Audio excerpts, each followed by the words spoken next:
Hello નમસ્કાર મિત્રો, આપણી યુટ્યુબ ચેનલ ગુજરાત જીકે ગુરુ પર હું પંકજ કંજરિયા તમારું હાર્દિક સ્વાગત કરું છું। મિત્રો, આજે આપણે આ વિડીયોની અંદર આવનારી બિન સચિવાલય ક્લાર્ક, સિનિયર ક્લાર્ક તથા એટીડીઓ માટે સૌથી મહત્વપૂર્ણ કહી શકાય તેવા મોડલ પેપર આપણે આની અંદર જોશું। તો વિડીયો શરૂ કરતાં પહેલાં આપણી ચેનલ પર નવા હોય ચેનલને સબસ્ક્રાઇબ કરી લો, વિડીયો સારો લાગે તો લાઇક કરો, તમારા મિત્રો જોડે શેર કરો, તમારા કોઈ ડાઉટ જણાય તો કોમેન્ટમાં બતાવી શકો છો। તો સૌપ્રથમ આપણે ક્વેશ્ચન જોઈએ તો કે અજંતાની ગુફાઓ ઉપર પહેલું મહત્વપૂર્ણ પુસ્તક અજંતા નોટ્સ કોને લખ્યું હતું? અજંતાની ગુફા ઉપર સૌથી પહેલાં મહત્વપૂર્ણ પુસ્તક હતું એનું નામ હતું અજંતા નોટ્સ। આ કોના દ્વારા લખવામાં આવ્યું હતું? તો આ પુસ્તક છે એ લખવામાં આવ્યું હતું આપણા ભગવાનલાલ ઇન્દ્રજી દ્વારા। ભગવાનલાલ ઇન્દ્રજીએ સૌપ્રથમ અજંતા નોટ્સ નામનું પુસ્તક લખ્યું હતું અને આ ભગવાનલાલ ઇન્દ્રજી છે એમનો જન્મ જૂનાગઢમાં થયો હતો। એમને અશોકની શિલાલેખ હતો એની જે લિપિ છે એમાં સુધારો કર્યો હતો અને આ ભગવાનલાલ ઇન્દ્રજી છે એઓ મુંબઈની રોયલ એશિયાટિક સોસાયટીના સભ્ય પણ હતા અને નેપાળના ઇતિહાસના પથદર્શક પણ એમને ગણવામાં આવે છે। ત્યારબાદ નિયામક ધારો 1773ના સંદર્ભમાં કયું વિધાન સત્ય છે? નિયામક ધારો 1773ના સંદર્ભમાં કયું વિધાન સત્ય છે? તો કે આની અંદર જે આ વિધાન ચારે વિધાનો સાચા છે। કેમ? તો કે આ અધિનિયમ દ્વારા કેન્દ્ર વહીવટનો પાયો નાખવામાં આવ્યો। આ અધિનિયમ દ્વારા સૌપ્રથમ કેન્દ્રીય વહીવટનો પાયો નાખવામાં આવ્યો અને આ અધિનિયમ દ્વારા એક સુપ્રીમ કોર્ટની સ્થાપના કરવામાં આવી હતી અને એના સૌપ્રથમ મુખ્ય ન્યાયાધીશ હતા સર એલિજા ઇમ્પે। ઓકે, અને આ ધારા દ્વારા કંપનીના નિયંત્રણ માટે કોર્ટ ઓફ ડાયરેક્ટર્સની રચના કરવામાં આવી જેનો કાર્યકાળ 4 વર્ષનો હતો અને જે બંગાળનો ગવર્નર હતો એને ગવર્નર જનરલ ઓફ બંગાળ બનાવવામાં આવ્યો। બંગાળના ગવર્નરને બંગાળનો ગવર્નર જનરલ ઓફ બંગાળ બનાવવામાં આવ્યો। ઓકે, ત્યારબાદ છે આઈસીનો ઉપયોગ કમ્પ્યુટરની કઈ પેઢીમાં થયો હતો?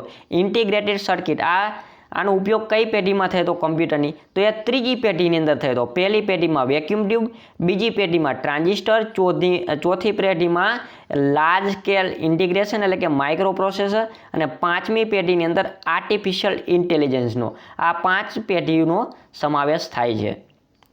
ત્યારબાદ અડાલજની વાવનો પ્રકાર કેવો છે? ઓકે, અડાલજની જે વાવ છે એનો પ્રકાર કેવો છે?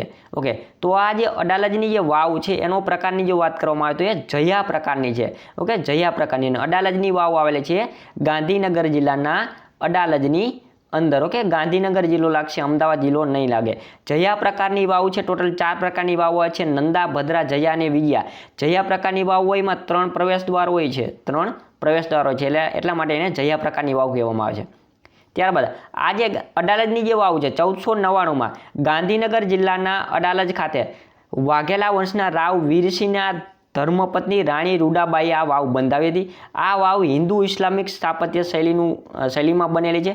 કુલ 5 માળ છે અને આ વાવના મુખ્ય સ્થાપત્ય હતા ભીમાપુત્ર માણસા। આ પણ ખાસ યાદ રાખવાનું છે। ત્યારબાદ છે નીચેનામાંથી કયા અનુચ્છેદ અંતર્ગત રાજ્યમાં રાષ્ટ્રપતિ શાસન લાગુ કરી શકાય છે? તો આની અંદર અનુચ્છેદ 365 આન્સર આવશે। કેમ? તો કે અનુચ્છેદ 356 મુજબ ભારતના બંધારણમાં રાષ્ટ્રપતિ શાસનની જોગવાઈ કરવામાં આવે છે, પરંતુ અનુચ્છેદ 365માં એવું કહેવામાં આવ્યું છે કે જ્યારે રાજ્ય કેન્દ્ર સરકારના આદેશોનું પાલન કરતું નથી ત્યારે અનુચ્છેદ 365 મુજબ પણ આ રાષ્ટ્રપતિ શાસન છે લાગુ કરી શકાય છે। ત્યારબાદ સુદર્શન તળાવના નિર્માણમાં કયા રાજાનો ફાળો નથી? તો સુદર્શન રાજાના નિર્માણની અંદર આ કુમારગુપ્ત છે એનો ફાળો નથી। જો સૌપ્રથમ સુદર્શન તળાવ છે જૂનાગઢની અંદર આવેલું છે, ચંદ્રગુપ્ત મૌર્ય હતા એના સુબા પુષ્યગુપ્ત વેશ્ય હતું એને નિર્માણ કરાવ્યું હતું। સમ્રાટ અશોક હતા એના સુબા હતા તુષારામ, એમાંથી નહેરો કઢાવી હતી। રુદ્રદામાના સુબા હતા સુવિશાખ, એને સમારકામ કરાવ્યું હતું અને સ્કંદગુપ્તના સુબા હતા પર્ણદત્ત અને ચક્રપાલિત, એને સમારકામ કરાવ્યું અને એમાં ચક્રધારી વિષ્ણુનું મંદિર પણ બંધાવ્યું હતું। ત્યારબાદ સૌપ્રથમ માઇક્રો પ્રોસેસર કઈ કંપની અને ક્યારે શોધ્યું હતું? તો કે સૌપ્રથમ માઇક્રો પ્રોસેસર છે એ ઇન્ટેલ 4004 નામનું પ્રોસેસર હતું, 1971માં શોધ્યું હતું સૌપ્રથમ માઇક્રો પ્રોસેસર। ત્યારબાદ આરટીઆઈનો કાયદો ભારતની સંસદમાં ક્યારે પસાર થયો? તો આરટીઆઈનો કાયદો છે એ ભારતની સંસદની અંદર 15 જૂન 2005ના રોજ પસાર થયો, પરંતુ લાગુ થયો 12 ઓક્ટોબર 2005। આ બંને તારીખ યાદ રાખજો। ત્યારબાદ ગુજરાતનું સૌથી મોટું હિન્દુ મંદિર કયું છે? ગુજરાતનું સૌથી મોટું હિન્દુ મંદિરની જો વાત કરવામાં આવે તો એ છે અક્ષરધામ મંદિર. ટોટલ 23 એકરની અંદર ફેલાયેલ છે, 108 ફૂટ ઊંચું છે. અને જો એવું પૂછે કે ગુજરાતનું સૌથી ઊંચું હિન્દુ મંદિર કયું, તો આવશે આ દ્વારકાનું મંદિર. 170 ફૂટ ઊંચું છે. સોમનાથનું મંદિર 155 ફૂટ ઊંચું છે. ઓકે, અક્ષરધામનું મંદિર 108 ફૂટ ઊંચું છે. અને અંબાજીનું મુખ્ય મંદિર છે 103 ફૂટ ઊંચું છે. ત્યારબાદ આધુનિક કમ્પ્યુટરના પિતા કોને માનવામાં આવે છે? તો આધુનિક કમ્પ્યુટરના પિતાને એલન ટ્યુરિંગ છે અને આધુનિક કમ્પ્યુટરના પિતા માનવામાં આવે છે. ઓકે, અને કમ્પ્યુટરની માતા છે એને લેડી અગસ્ટા તરીકે ઓળખવામાં છે. કમ્પ્યુટરના પિતા કે તો ચાર્લ્સ બેબેજ, પરંતુ આધુનિક કમ્પ્યુટરના પિતા પૂછે તો એલન ટ્યુરિંગ. ત્યારબાદ IRDA નું વડું મથક ક્યાં આવેલું છે? IRDA insurance regulatory development authority, એનું વડું મથક ક્યાં આવેલું છે? તો એનું વડું મથક આવેલું છે હૈદરાબાદની અંદર. મિત્રો, આ IRDAના હાલના ચેરમેન કોણ છે? જો તમને ખ્યાલ હોય તો કમેન્ટમાં બતાવી શકો છો. ત્યારબાદ ખંભાળિયા દરવાજો ક્યાં આવેલો છે? ખંભાળિયાનો દરવાજો ક્યાં આવેલો છે? તો ખંભાળિયા દરવાજો છે આવેલો છે આપણા જામનગરની અંદર. ખંભાળિયા દરવાજો આવેલો છે. અને ખંભાળાનો મહેલ કહે તો એ પોરબંદરની અંદર. ખંભાળાનો મહેલ પોરબંદરમાં અને ખંભાળિયા દરવાજો કહે તો એ જામનગરની અંદર આવેલો છે. ત્યારબાદ સુપર કોમ્પ્યુટર પરમ બનાવવામાં સૌથી મોટો ફાળો કોનો છે? તો આ સુપર કોમ્પ્યુટર પરમ બનાવવામાં સૌથી મોટો ફાળો શ્રી વિજય ભાટકર છે. સુપર કોમ્પ્યુટર પરમ 8000 છે એ સીડેક નામની સંસ્થા છે. સીડેક નામની સંસ્થા પુણેની અંદર આવેલી છે. તો એની અંદર બનાવવામાં આવ્યું અને શ્રી વિજય ભાટકર છે એનો ફાળો મહત્વનો છે.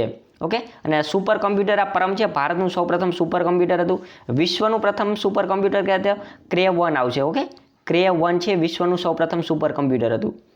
ત્યારબાદ છે વ્હાઇટમેન કમિશનમાં કેટલા સભ્યો હતા? વ્હાઇટમેન કમિશનની અંદર ટોટલ કેટલા સભ્યો હતા? તો એની અંદર ટોટલ 7 સભ્યો હતા અને એને સાયમન કમિશન કહેવામાં આવે છે. 7 સભ્યો. ઓકે, સાયમન કમિશન આવ્યું હતું 1927ની અંદર, 27-28ની અંદર. તો એની અંદર બધા સભ્યો હતા એ બ્રિટિશરો હતા, એટલા માટે એને સાયમન કમિશન છે, એને વ્હાઇટમેન કમિશન પણ કહેવામાં આવે છે. ત્યારબાદ છે ગાંધીજીના મોટા પુત્ર હરિલાલ પર લખાયેલ પુસ્તકનું નામ શું છે?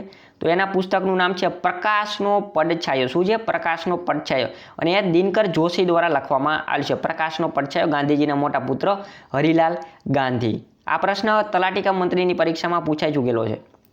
ત્યારબાદ છે બાઇનરી પત્તીના શોધક કોને માનવા છે? બાઇનરી પત્તીના શોધક છે ને લેડી અગસ્ટા છે ને બાઇનરી પત્તીના શોધક માનવામાં આવે છે. ત્યારબાદ બંધારણ સભામાં બ્રિટિશ શાસન દ્વારા પ્રત્યક્ષ શાસિત પ્રાંતોમાંથી કેટલા સભ્યો ચૂંટાયા હતા? ઓકે, બંધારણની અંદર સભામાં બ્રિટિશ શાસન દ્વારા પ્રત્યક્ષ શાસિત પ્રાંતોમાંથી કેટલા સભ્યો ચૂંટાયા હતા? તો ઓકે, તો પ્રાંતોમાંથી ટોટલ 292 સભ્યો ચૂંટાયા હતા. દેશી રજવાડાઓમાંથી 93 સભ્યો ચૂંટાયા હતા અને કમિશનરના પ્રાંતમાંથી 4 સભ્યો ચૂંટાયા હતા. એટલે કે ટોટલ 389 સભ્યો ચૂંટાયા હતા. ઓકે, અને ભારતની પાકિસ્તાન અલગ પડ્યું ત્યારબાદ બંધારણ સભામાં ટોટલ કેટલા સભ્યો વધ્યા હતા એ તમારે કોમેન્ટમાં બતાવવાનું છે. હઠીસિંહના દેરાના મુખ્ય સ્થાપત્યકાર કોણ હતા? હઠીસિંહના દેરાના મુખ્ય સ્થાપત્યકાર, તો એના સ્થાપત્યકાર હતા પ્રેમચંદ સલાટ છે કે જેમને હઠીસિંહના દેરાનું મુખ્ય સ્થાપત્યકાર હતા. ઓકે, અને હઠીસિંહના દેરાની અંદર મુખ્ય મંદિર છે એ ધર્મનાથનું છે. ઓકે, જો આ રહ્યું અમદાવાદમાં દિલ્હી દરવાજા વિસ્તારમાં આવેલું છે. 1808ની અંદર હઠીસિંહના દેરાનું નિર્માણ હઠીસિંહ કેસરીસિંહે કરાવ્યું હતું અને આ દેરાની અંદર મુખ્ય મંદિર શ્રી ધર્મનાથજીનું છે. જીપીએસસીની પરીક્ષામાં આ પ્રશ્ન પૂછાયો હતો. ત્યારબાદ વિશ્વનું સૌપ્રથમ સુપર કોમ્પ્યુટર કયું? તો ક્રે 1 હતું. આપણે આગળ વાત કરી, ક્રે રિસર્ચ સંસ્થાએ એને શોધ્યું હતું. ત્યારબાદ છે નીચેનામાંથી કયું વિધાન અસત્ય છે? નીચેનામાંથી કયું વિધાન અસત્ય છે? ઓકે, તો આપણે જે એની વાત કરવામાં આવે તો જો ચીફ કમિશનરના પ્રાંત માટેની સમિતિ, તો એના અધ્યક્ષ હતા પટ્ટાભી સીતારામ રામૈયા. ઓકે, આપણે બંધારણ સભાની સમિતિઓની વાત કરવામાં છે. ખરડા સમિતિમાં BL મિત્તલના સ્થાને TT કૃષ્ણમાચારી આવ્યા હતા. ઓકે, તો આ ખોટું છે. તે BL મિત્તલના સ્થાને માધવરાવ આવ્યા હતા, N માધવરાવ. અને બંધારણની પ્રારૂપ સમીક્ષાના સમિતિના અધ્યક્ષ હતા અલ્લાદી કૃષ્ણસ્વામી અય્યર અને સંઘ સમિતિના અધ્યક્ષ હતા જવાહરલાલ નહેરુ. ત્યારબાદ વર્લ્ડ હેરિટેજ સાઇટમાં સમાવેશ થયેલી રાણકી વાવની મુલાકાત 2019માં નીચેનામાંથી કોણે લીધી હતી? તો એની મુલાકાત છે એ આપણા નંદ કિશોર સિંહે લીધી હતી. કોને? નંદ કિશોર સિંહ. અને નંદ કિશોર સિંહ કોણ છે? તો આપણા 15માં નાણાં પંચના અધ્યક્ષ હતા. નાણાં પંચના અધ્યક્ષ છે નંદ કિશોર સિંહ, જેને NK સિંહ તરીકે ઓળખવામાં છે. અને 2019ની અંદર આપણી આ રાણકી વાવની મુલાકાત લીધી હતી. ઓકે, 15મું નાણાં પંચ 27 નવેમ્બર 2017ના રોજ એની સ્થાપના કરવામાં આવી હતી. 5 વર્ષ માટે નાણાં પંચ હોય છે.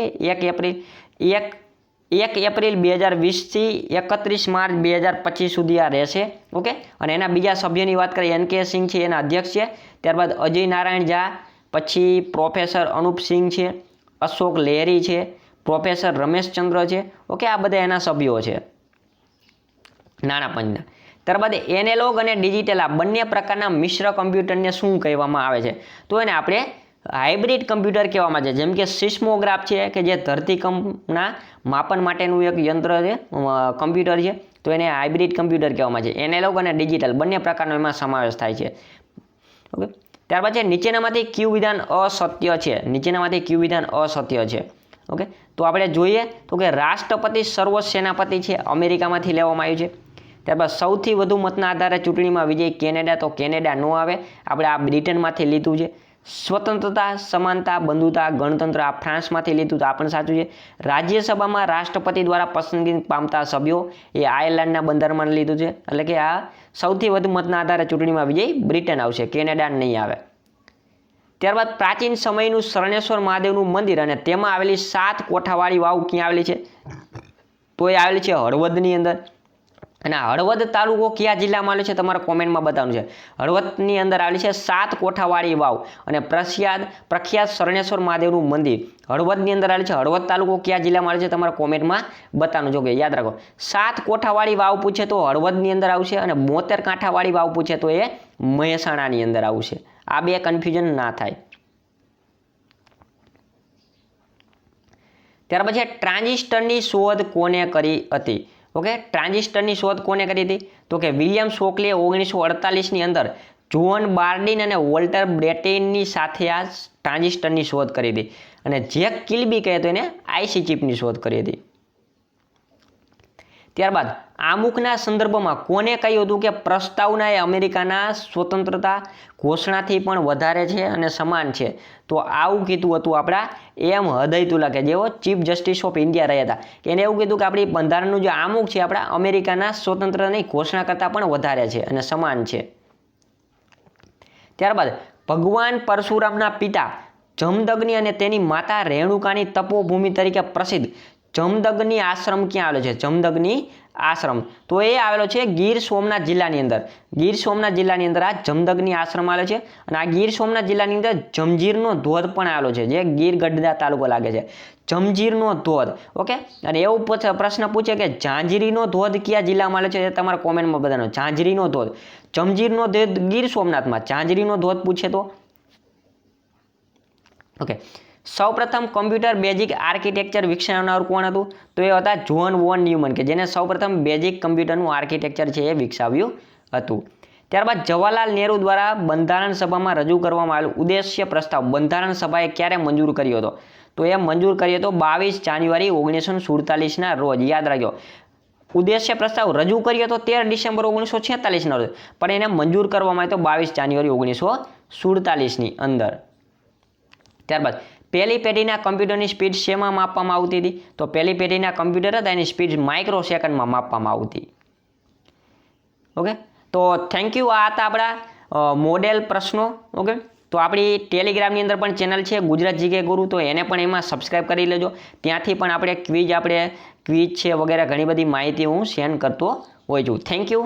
અને આ વિડીયો તમારા મિત્રો જોડે જરૂર પહોંચાડો, તથા આ વિડીયોને ચેનલને હજી સુધી સબસ્ક્રાઈબ ન કરી તો સબસ્ક્રાઈબ પણ કરી લેજો. Thank you. હેલો, નમસ્કાર મિત્રો. આપણી YouTube channel Gujarat GK group પર હું પંકજ કંજરિયા તમારું હાર્દિક સ્વાગત કરું છું. મિત્રો, આજે આપણે આની અંદર ગુજરાત સરકારની આવનારી બિન સચિવાલય ક્લાર્ક, સિનિયર ક્લાર્ક, એટીડીઓ તથા ક્લાસ 3 માટેની તમામ પરીક્ષાઓ માટે આપણે મોડેલ પ્રશ્નોનો આપણે અભ્યાસ કરવાના છે. તો વિડીયો શરૂ કરતાં પહેલાં આપણી ચેનલ પર નવા હોય તો ચેનલને સબસ્ક્રાઈબ કરી લો, વિડીયો સારો લાગે તો લાઇક કરો, તમારા મિત્રો જોડે શેર કરો. તમારા કોઈ ડાઉટ હોય તો કોમેન્ટની અંદર જરૂર બતાવી શકો છો. ઓકે, તો સૌપ્રથમ આપણે ક્વેશ્ચન જોઈએ કે ગુજરાતની અંદર 1795માં બંધાયેલો અહલ્યાબાઈનો મઠ ક્યાં આવેલો છે? તો અહલ્યાબાઈનો મઠ છે 1795માં બંધાયેલો છે. એ આવેલો છે સિદ્ધપુરની અંદર અને સિદ્ધપુરને લાગે છે પાટણ જિલ્લો. ત્યારબાદ છે નીચેનામાંથી ભારતના બંધારણના આમુખમાં કયા શબ્દનો ઉલ્લેખ કરવામાં આવેલો નથી? તો કે સમાજવાદનો ઉલ્લેખ કરવામાં આવેલો છે, સાર્વભૌમનો પણ ઉલ્લેખ કરવામાં આવેલો છે, રાષ્ટ્રનિરપેક્ષનો ઉલ્લેખ કરવામાં આવેલો નથી. ઓકે, રાષ્ટ્રનિરપેક્ષનો. લોકતાંત્રિક એટલે કે લોકશાહીનો પણ ઉલ્લેખ કરવામાં આવેલો છે. ઓકે, રાષ્ટ્રનિરપેક્ષની જગ્યાએ ધર્મનિરપેક્ષનો ઉલ્લેખ કરવામાં છે. કેમ કે ભારત દેશ છે બિન સાંપ્રદાયિક છે, ધર્મનિરપેક્ષ દેશ છે.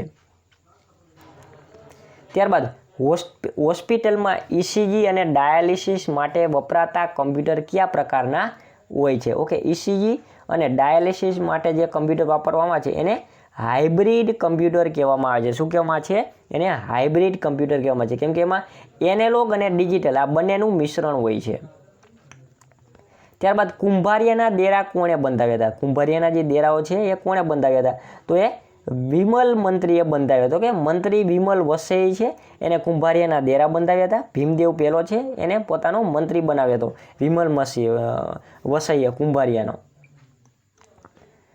ત્યારબાદ છે નીચેનામાંથી કયું વિધાન સત્ય નથી? તો કે ભારતીય બંધારણનો 26 નવેમ્બર 1949ની અંદર એનો અમલ શરૂ થાય તો આ વિધાન સાચું છે. ધર્મનિરપેક્ષ શબ્દને 42માં બંધારણીય સુધારા દ્વારા જોડવામાં આવ્યો એ પણ સાચું છે. 42મો બંધારણીય સુધારો 1976માં કરવામાં એ પણ સાચું છે. ભારતીય બંધારણમાં સામાજિક આર્થિક ન્યાય રશિયન ક્રાંતિમાંથી લીધેલ છે. ઓકે, આપણો જે ભારતીય બંધારણનો જે અમલ છે, ઓકે, એનો સ્વીકાર આપણે 26 નવેમ્બર 1949ના રોજ કર્યો છે, પરંતુ એનો અમલ છે 26મી નવેમ્બરે નહીં, પણ આપણે 26મી જાન્યુઆરી 1950ના રોજ 26મી જાન્યુઆરી 1950ના રોજ આપણે બંધારણનો અમલ શરૂ કર્યો છે. કોમ્પ્યુટર સાક્ષરતા દિવસ ક્યારે ઉજવવામાં છે? તો કોમ્પ્યુટર સાક્ષરતા દિવસ દર વર્ષે 2 ડિસેમ્બરના રોજ કોમ્પ્યુટર સાક્ષરતા દિવસ ઉજવવામાં આવે છે. ત્યારબાદ છે સૂરજ દેવળનું સૂર્ય મંદિર કયા જિલ્લામાં આવેલું છે? સૂરજ દેવળનું સૂર્ય મંદિર કયા જિલ્લામાં આવેલું છે?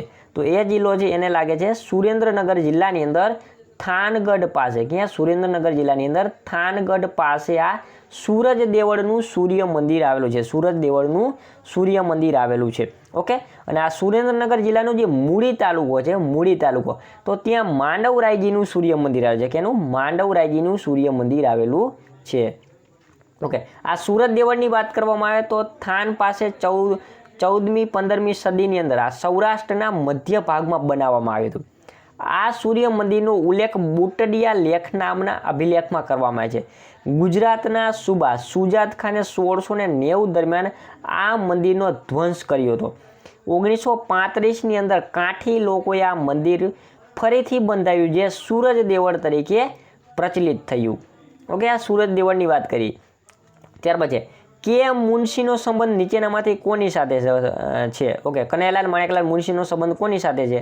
તો એનો સંબંધ આપણી બંધારણની પ્રારૂપ સમિતિ સાથે છે. બંધારણની ડ્રાફ્ટિંગ સમિતિ હતી એના અધ્યક્ષ હતા તેઓ. ઓકે, પ્રારૂપ સમિતિના સભ્યો. બીજા સભ્યોની આપણે વાત કરીએ તો આંબેડકર છે એના અધ્યક્ષ હતા. એન ગોપાલાસ્વામી આયંગર પણ એના સભ્ય હતા. અલ્લાદી કૃષ્ણ સ્વામી અય્યર એના પણ સભ્ય હતા. કનૈયાલાલ મુનશી એ પણ સભ્ય હતા. સૈયદ મુહમ્મદ સાદુલ્લા એ પણ સભ્ય હતા. BL મિત્તલ પછી એના સ્થાને માધવરાવ આવ્યા. DP ખેતર એના સ્થાને TT કૃષ્ણમાચારી આવ્યા. ઓકે, ત્યારબાદ છે ઇન્સ્ટિટ્યૂટ ઓફ ટ્રોપિકલ મીટરોલોજી પુણે દ્વારા ક્યુ સુપર કમ્પ્યુટર વપરાય છે? ઓકે, ઇન્સ્ટિટ્યૂટ ઓફ ટ્રોપિકલ મીટરોલોજી પુણેની સંસ્થા છે હવામાન માટેની, હવામાનની આગાહી વગેરે માટેની આ સંસ્થા છે. તો એના દ્વારા ક્યુ સુપર કમ્પ્યુટર વાપરવામાં આવે છે? તો એના દ્વારા પ્રત્યુષ નામનું સુપર કમ્પ્યુટર વાપરવામાં આવે છે. ઓકે, કે જેની 6.8 પેટાફ્લો સ્પીડ હોય છે. હાલમાં અત્યારે પ્રત્યુષ, ઓકે, પ્રત્યુષ અને મિહિર નામના જે આ સુપર કમ્પ્યુટર છે આપણા ભારતની અંદર સૌથી વધારે સ્પીડ ધરાવતા સુપર કમ્પ્યુટર છે. ત્યારબાદ દીપાર્ણવ ગ્રંથના રચયિતા કોણ છે? દીપાર્ણવ ગ્રંથના રચયિતા કોણ છે? તો આ દીપારણો ગ્રંથ છે એના રચયિતા છે પ્રભાશંકર સોમપુરા. પ્રભાશંકર સોમપુરા છે એને દીપારણવ ગ્રંથની રચના કરી હતી અને આ પ્રભાશંકર સોમપુરા છે એનો જન્મ ભાવનગરના પાલીતાણાની અંદર થયો હતો. ઓકે, આ સોમપુરા શિલ્પીઓ તરીકે જાણીતા છે. સોમનાથ મંદિરના જીર્ણોદ્વારમાં એમનો ખૂબ જ મોટો ફાળો રહેલો છે, મતલબ કે સોમનાથ મંદિરના નિર્માણમાં એમનો ફાળો રહેલો છે. ત્યારબાદ છે ભારતીય બંધારણના આમુખને, ઓકે આંખ નથી પણ ભારતીય બંધારણના આમુખને બંધારણની કુંજી નોટ કોને કીધું હતું? ભારતીય બંધારણના આમુખને બંધારણની કુંજી નોટ કોને કીધું હતું? તો એ અર્નેસ્ટ બાર્કરે કીધું હતું, કે જેઓ યુકેના રાજનીતિજ્ઞ હતા, એને અર્નેસ્ટ બાર્કર. તો એમને બંધારણની કુંજી નોટ સાથે ભારતના બંધારણના આમુખને સરખાવેલું છે, આમુખને. ત્યારબાદ કયા પ્રકારના કમ્પ્યુટરનો ઉપયોગ ફિલ્મોમાં સોશિયલ ઇફેક્ટ આપવા માટે થાય છે? તો એના માટે થાય છે mainframe computer. Mainframe computer છે એનો ઉપયોગ કમ્પ્યુટરના ફિલ્મોની અંદર સોશિયલ ઇફેક્ટ આપવા માટે કરવામાં આવે છે. ઓકે, ત્યારબાદ છે ખંભાલડીની ગુફાઓ કયા જિલ્લામાં આવેલી છે? ખંભાલડીની ગુફાઓ તો રાજકોટ જિલ્લાની અંદર આવેલી છે. ખંભાલડીની ગુફાઓ, ઓકે આ ખંભાલડીની ગુફાઓ છે રાજકોટ જિલ્લાના ગોંડલ તાલુકામાં આવેલી છે. ક્યાં આવેલી છે? ગોંડલ તાલુકામાં. અને આ ગુફા છે 1959ની અંદર પીપી પંડ્યા દ્વારા એની શોધ કરવામાં આવી હતી.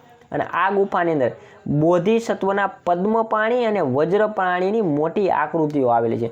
અહીંયા બીજી 15 નાની મોટી ગુફાઓ પણ આવેલી છે.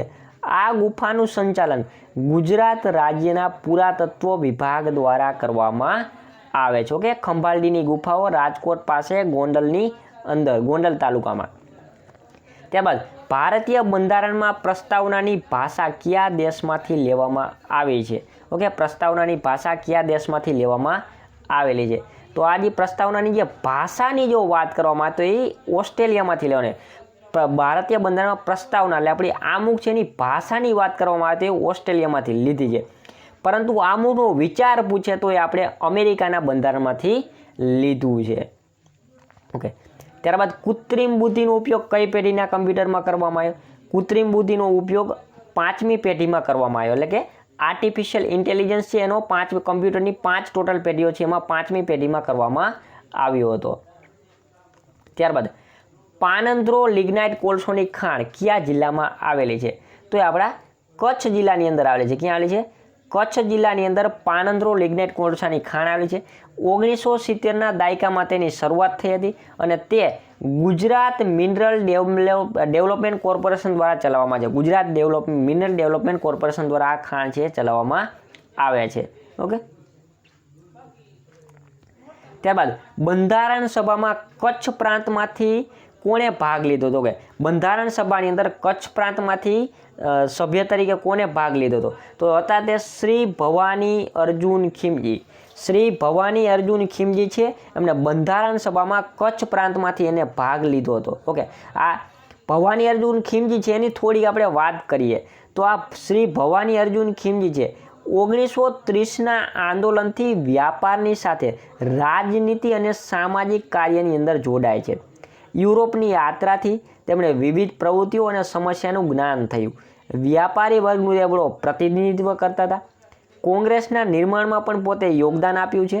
ઓકે, ત્યારબાદ કોટનના મોટા વ્યાપારી હતા. ઓકે, તેઓ કોટનના મોટા વ્યાપારી હતા અને તેમનો જન્મ કચ્છના ખામ ગામમાં થયો હતો અને વ્યક્તિગત સત્યાગ્રહ અને હિંદ છોડો આંદોલનમાં પણ એમને ભાગ લીધો હતો. ઓકે, શ્રી ભવાની અર્જુન ખીમજી કે જેઓ એકમાત્ર વ્યક્તિ હતા કે જેઓએ કચ્છ પ્રાંતમાંથી ભાગ લીધો હતો બંધારણ સભામાં.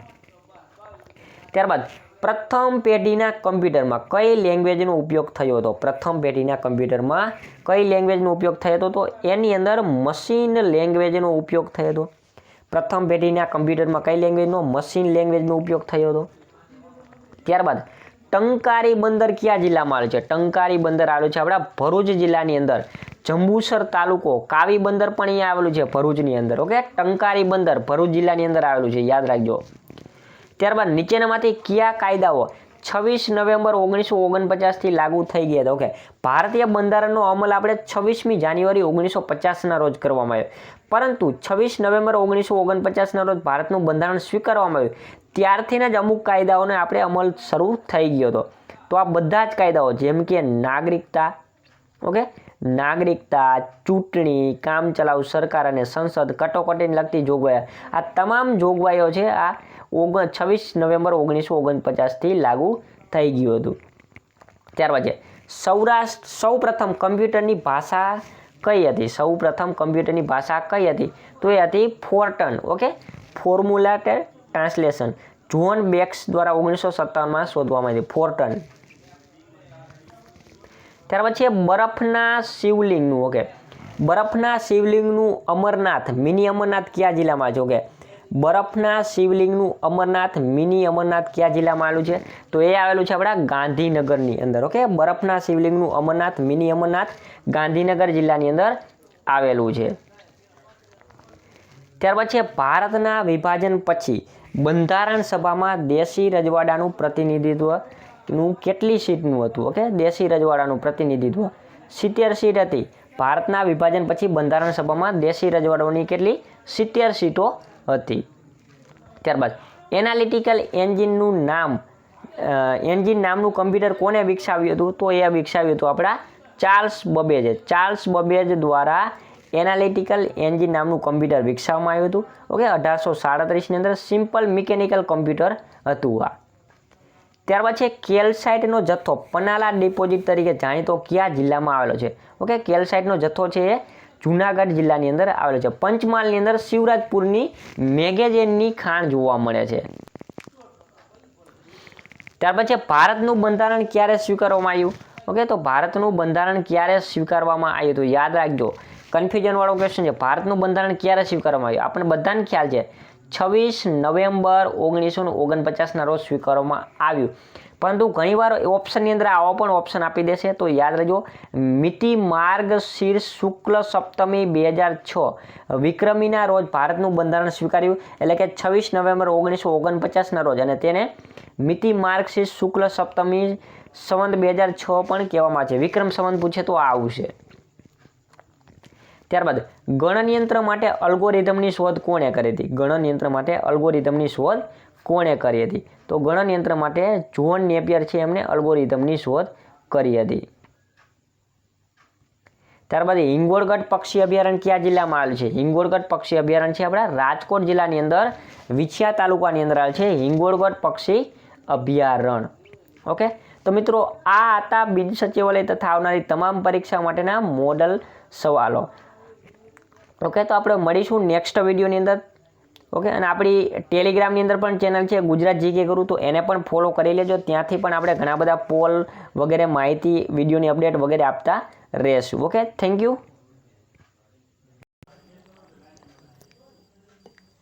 હેલો, નમસ્કાર મિત્રો. આપણી યુટ્યુબ ચેનલ ગુજરાત જીકે ગુરુ પર હું પંકજ કંજરિયા તમારું હાર્દિક સ્વાગત કરું છું. મિત્રો આજે આપણે આ વિડીયોની અંદર બિન સચિવાલય માટેના મોસ્ટ આઈએમપી કહી શકાય તેવા ક્વેશ્ચનોનો આપણે અભ્યાસ કરવાના છીએ, ઓકે. એન્ડ આ વિડીયો શરૂ કરતાં પહેલાં આપણી યુટ્યુબ ચેનલ પર તમે નવા હોય તો ચેનલને સબસ્ક્રાઇબ કરી લો. આપણી આ ગુજરાત જીકે ગુરુ યુટ્યુબ ચેનલ છે એને સબસ્ક્રાઇબ કરી લો. વિડીયો સારા લાગે તો એને લાઇક કરજો, તમારા મિત્રો જોડે શેર કરજો, ઓકે.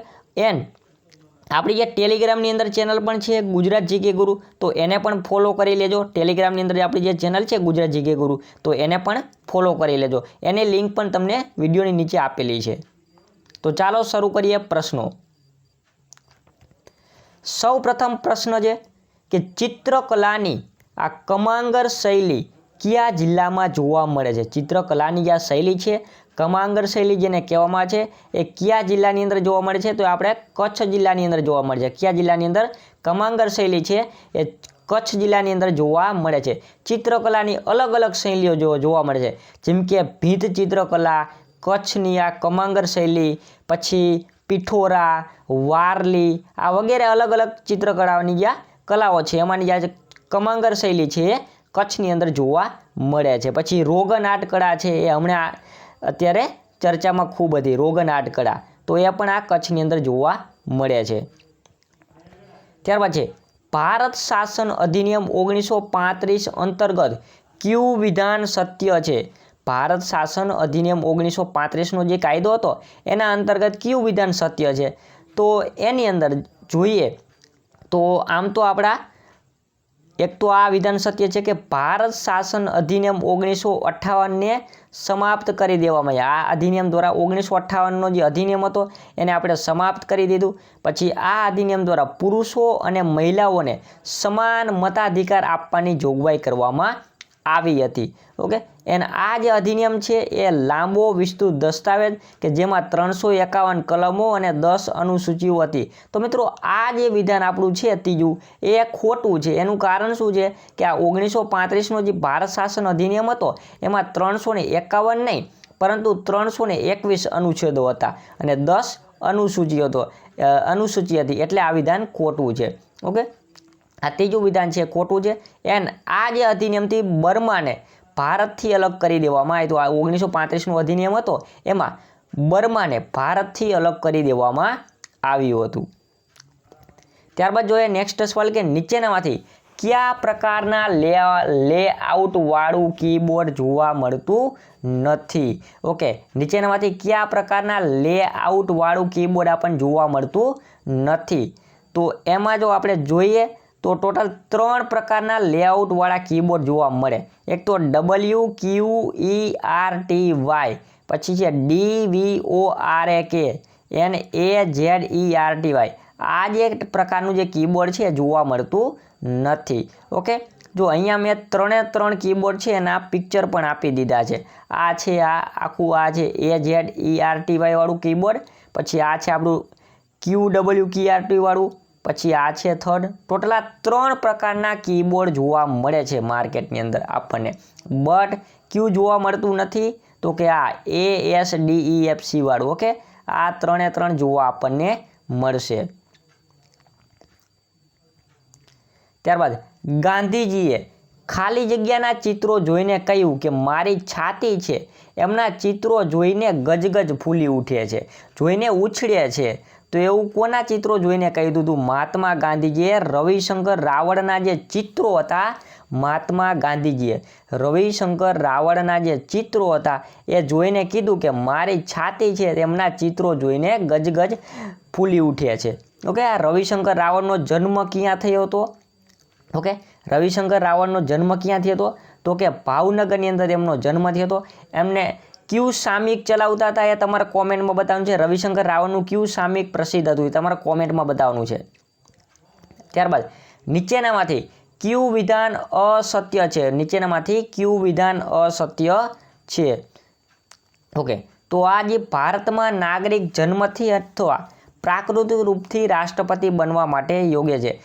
માની લો કે ભારતનો કોઈ પણ વ્યક્તિ છે એનો ભારતની અંદર નાગરિક છે, એનો જન્મ ભારતમાં થયો હતો, એ રાષ્ટ્રપતિની ચૂંટણીની અંદર તેઓ ઊભા રહીને તેઓ રાષ્ટ્રપતિ બની શકે છે. અથવા તો પ્રાકૃતિક રૂપથી રાષ્ટ્રપતિ બનવા માટે યોગ્ય છે. મતલબ કે પ્રાકૃતિક રૂપથી એટલે કે માની લો કોઈ વિદેશની વ્યક્તિ છે એ ભારતીય પુરુષ સાથે લગ્ન કરે તો ઓટોમેટિક એ ભારતનો નાગરિક બની જવાનો છે. પછી રાષ્ટ્રપતિની ચૂંટણીની અંદર એ ઊભા રહે તો તે પણ રાષ્ટ્રપતિ બની શકે છે. અમેરિકામાં ફક્ત જન્મથી નાગરિક રાષ્ટ્રપતિ બની છે. મતલબ કે અમેરિકાની અંદર જે વ્યક્તિનો જન્મ અહીંયા અમેરિકાની અંદર થયો તે રાષ્ટ્રપતિ બને છે. મતલબ કે એનો જન્મ અહીંયા અમેરિકામાં થવો જરૂરી છે. ભારતમાં નાગરિકતા અધિનિયમ 1955 છે એ લાગુ છે.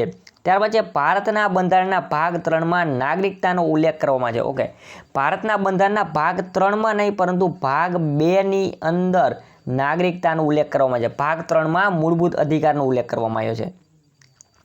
ત્યારબાદ છે MICRનું પૂરું નામ શું છે? MICRનું પૂરું નામ છે magnetic ink character recognition. Okay, ત્યારબાદ છે ગુજરાતમાં સૌપ્રથમ કઈ વસ્તુને GI ટેગ મળ્યો હતો? ગુજરાતની અંદર સૌપ્રથમ કઈ વસ્તુને GI ટેગ મળ્યો હતો? GI ટેગ કે જેને જિયોગ્રાફિકલ ઇન્ડિકેશન કહેવામાં આવે છે. ગુજરાતની અંદર સૌપ્રથમ સંખેડાનું જે ફર્નિચર છે એને GI ટેગ મળ્યો હતો. કોને? સંખેડાના ફર્નિચરને સૌપ્રથમ GI ટેગ મળ્યો હતો.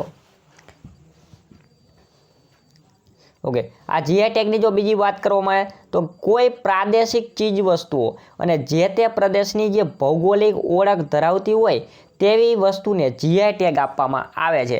ઓકે, અને આ જીઆઈ ટેગ છે એનું સૂત્ર શું છે?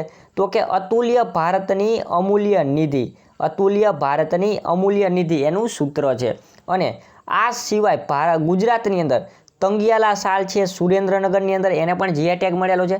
પછી કચ્છની શાલને મળેલો છે. કચ્છનું ભરતકામ છે એને પણ જીઆઈ ટેગ મળેલો છે. ગીરની કેસર કેરી છે, ભાલ વિસ્તારના ભાલિયા ઘઉં છે, આ વગેરેને જીઆઈ ટેગ મળેલા છે.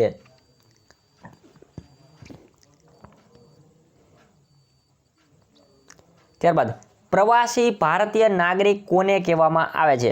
ઓકે, કે પ્રવાસી ભારતીય નાગરિક તરીકે કોને ઓળખવામાં આવે છે? પ્રવાસી, જેને અંગ્રેજીમાં કહેવામાં આવે છે OCI. ઓકે, જે નાગરિકતા અધિનિયમ 1955 પ્રવાસી ભારતીય નાગરિકના રૂપમાં દર્જ થયેલ વ્યક્તિ હોય એને પ્રવાસી ભારતીય નાગરિક તરીકે ઓળખવામાં આવે છે. ત્યારબાદ છે ગૃહ મંત્રાલય દ્વારા 2002 પછી PIO કાર્ડ ધારકના રૂપમાં દર્જ વ્યક્તિ હોય કોઈ, તો એને પ્રવાસી ભારતીય નાગરિક કહેવામાં આવતો નથી, પણ એને મૂળ ભારતના નાગરિક કહેવામાં આવે છે. અને એક વિદેશી નાગરિક કે જે 26 જાન્યુઆરી 1950માં ભારતની નાગરિકતાની યોગ્યતા રાખતો હતો તે, મતલબ કે આમાં બીજું વિધાન છે એ ખોટું છે. બીજું વિધાન છે ખોટું છે. કેમ? તો કે એક વિદેશી નાગરિક છે 26 જાન્યુઆરી 1950માં ભારતની નાગરિકતાની યોગ્યતા રાખતો હતો, એ પણ પ્રવાસી ભારતીય નાગરિક બની શકે છે. નાગરિકતા અધિનિયમ 1955ના પ્રવાસી ભારતીય નાગરિકના રૂપમાં દર્જ થયેલ કોઈ વ્યક્તિ હોય તો એ પણ પ્રવાસી નાગરિક બની શકે છે. VGAનું પૂરું નામ શું છે? VGAનું પૂરું નામ શું છે? તો એનું નામ છે video graphic adapter. Video graphic adapter, કે જે આ VGAનું પૂરું નામ છે. ત્યારબાદ છે ભવાઈ શૈલી આધારિત પ્રથમ ગુજરાતી ફિલ્મ કઈ હતી? ભવાઈ શૈલી આધારિત પ્રથમ ગુજરાતી ફિલ્મ કઈ હતી? તો ભવાઈ આધારિત સૌ પ્રથમ ગુજરાતી ફિલ્મ હોય તો એ છે બહુરૂપી નામની ભવાઈ આધારિત સૌ પ્રથમ ગુજરાતી ફિલ્મ હતી. અને એમ પૂછે કે ભવાઈ આધારિત સૌ પ્રથમ નાટક કયું હતું? તો એ હતું મિથ્યાભિમાન નાટક. કયું હતું? મિથ્યાભિમાન નાટક, ભવાઈ શૈલી આધારિત પ્રથમ નાટક. નીચેનામાંથી કઈ સુવિધા વિદેશીઓને ભારતમાં મળતી નથી? વિદેશીઓને ભારતમાં મળતી નથી. તો જો ધર્મ, જાતિ, લિંગ તથા જન્મસ્થાનના આધાર પર વિરોધનો અધિકાર આર્ટિકલ 15 છે, એ વિદેશી નાગરિકો એને ભારતમાં એનો અધિકાર ભારતમાં મળતો નથી. સંસ્કૃતિ અને શિક્ષા સંબંધનો અધિકાર 29 છે, તો એ પણ ભારતની અંદર એને મળતો નથી. કોઈ વિદેશી નાગરિક હોય તો એને ભારતમાં રહેતો હોય તો એને આ પણ અધિકાર મળતો નથી. અને અભિવ્યક્તિની આઝાદી આર્ટિકલ 19, તો એ પણ વિદેશી નાગરિકને ભારતમાં એનો અધિકાર મળતો નથી.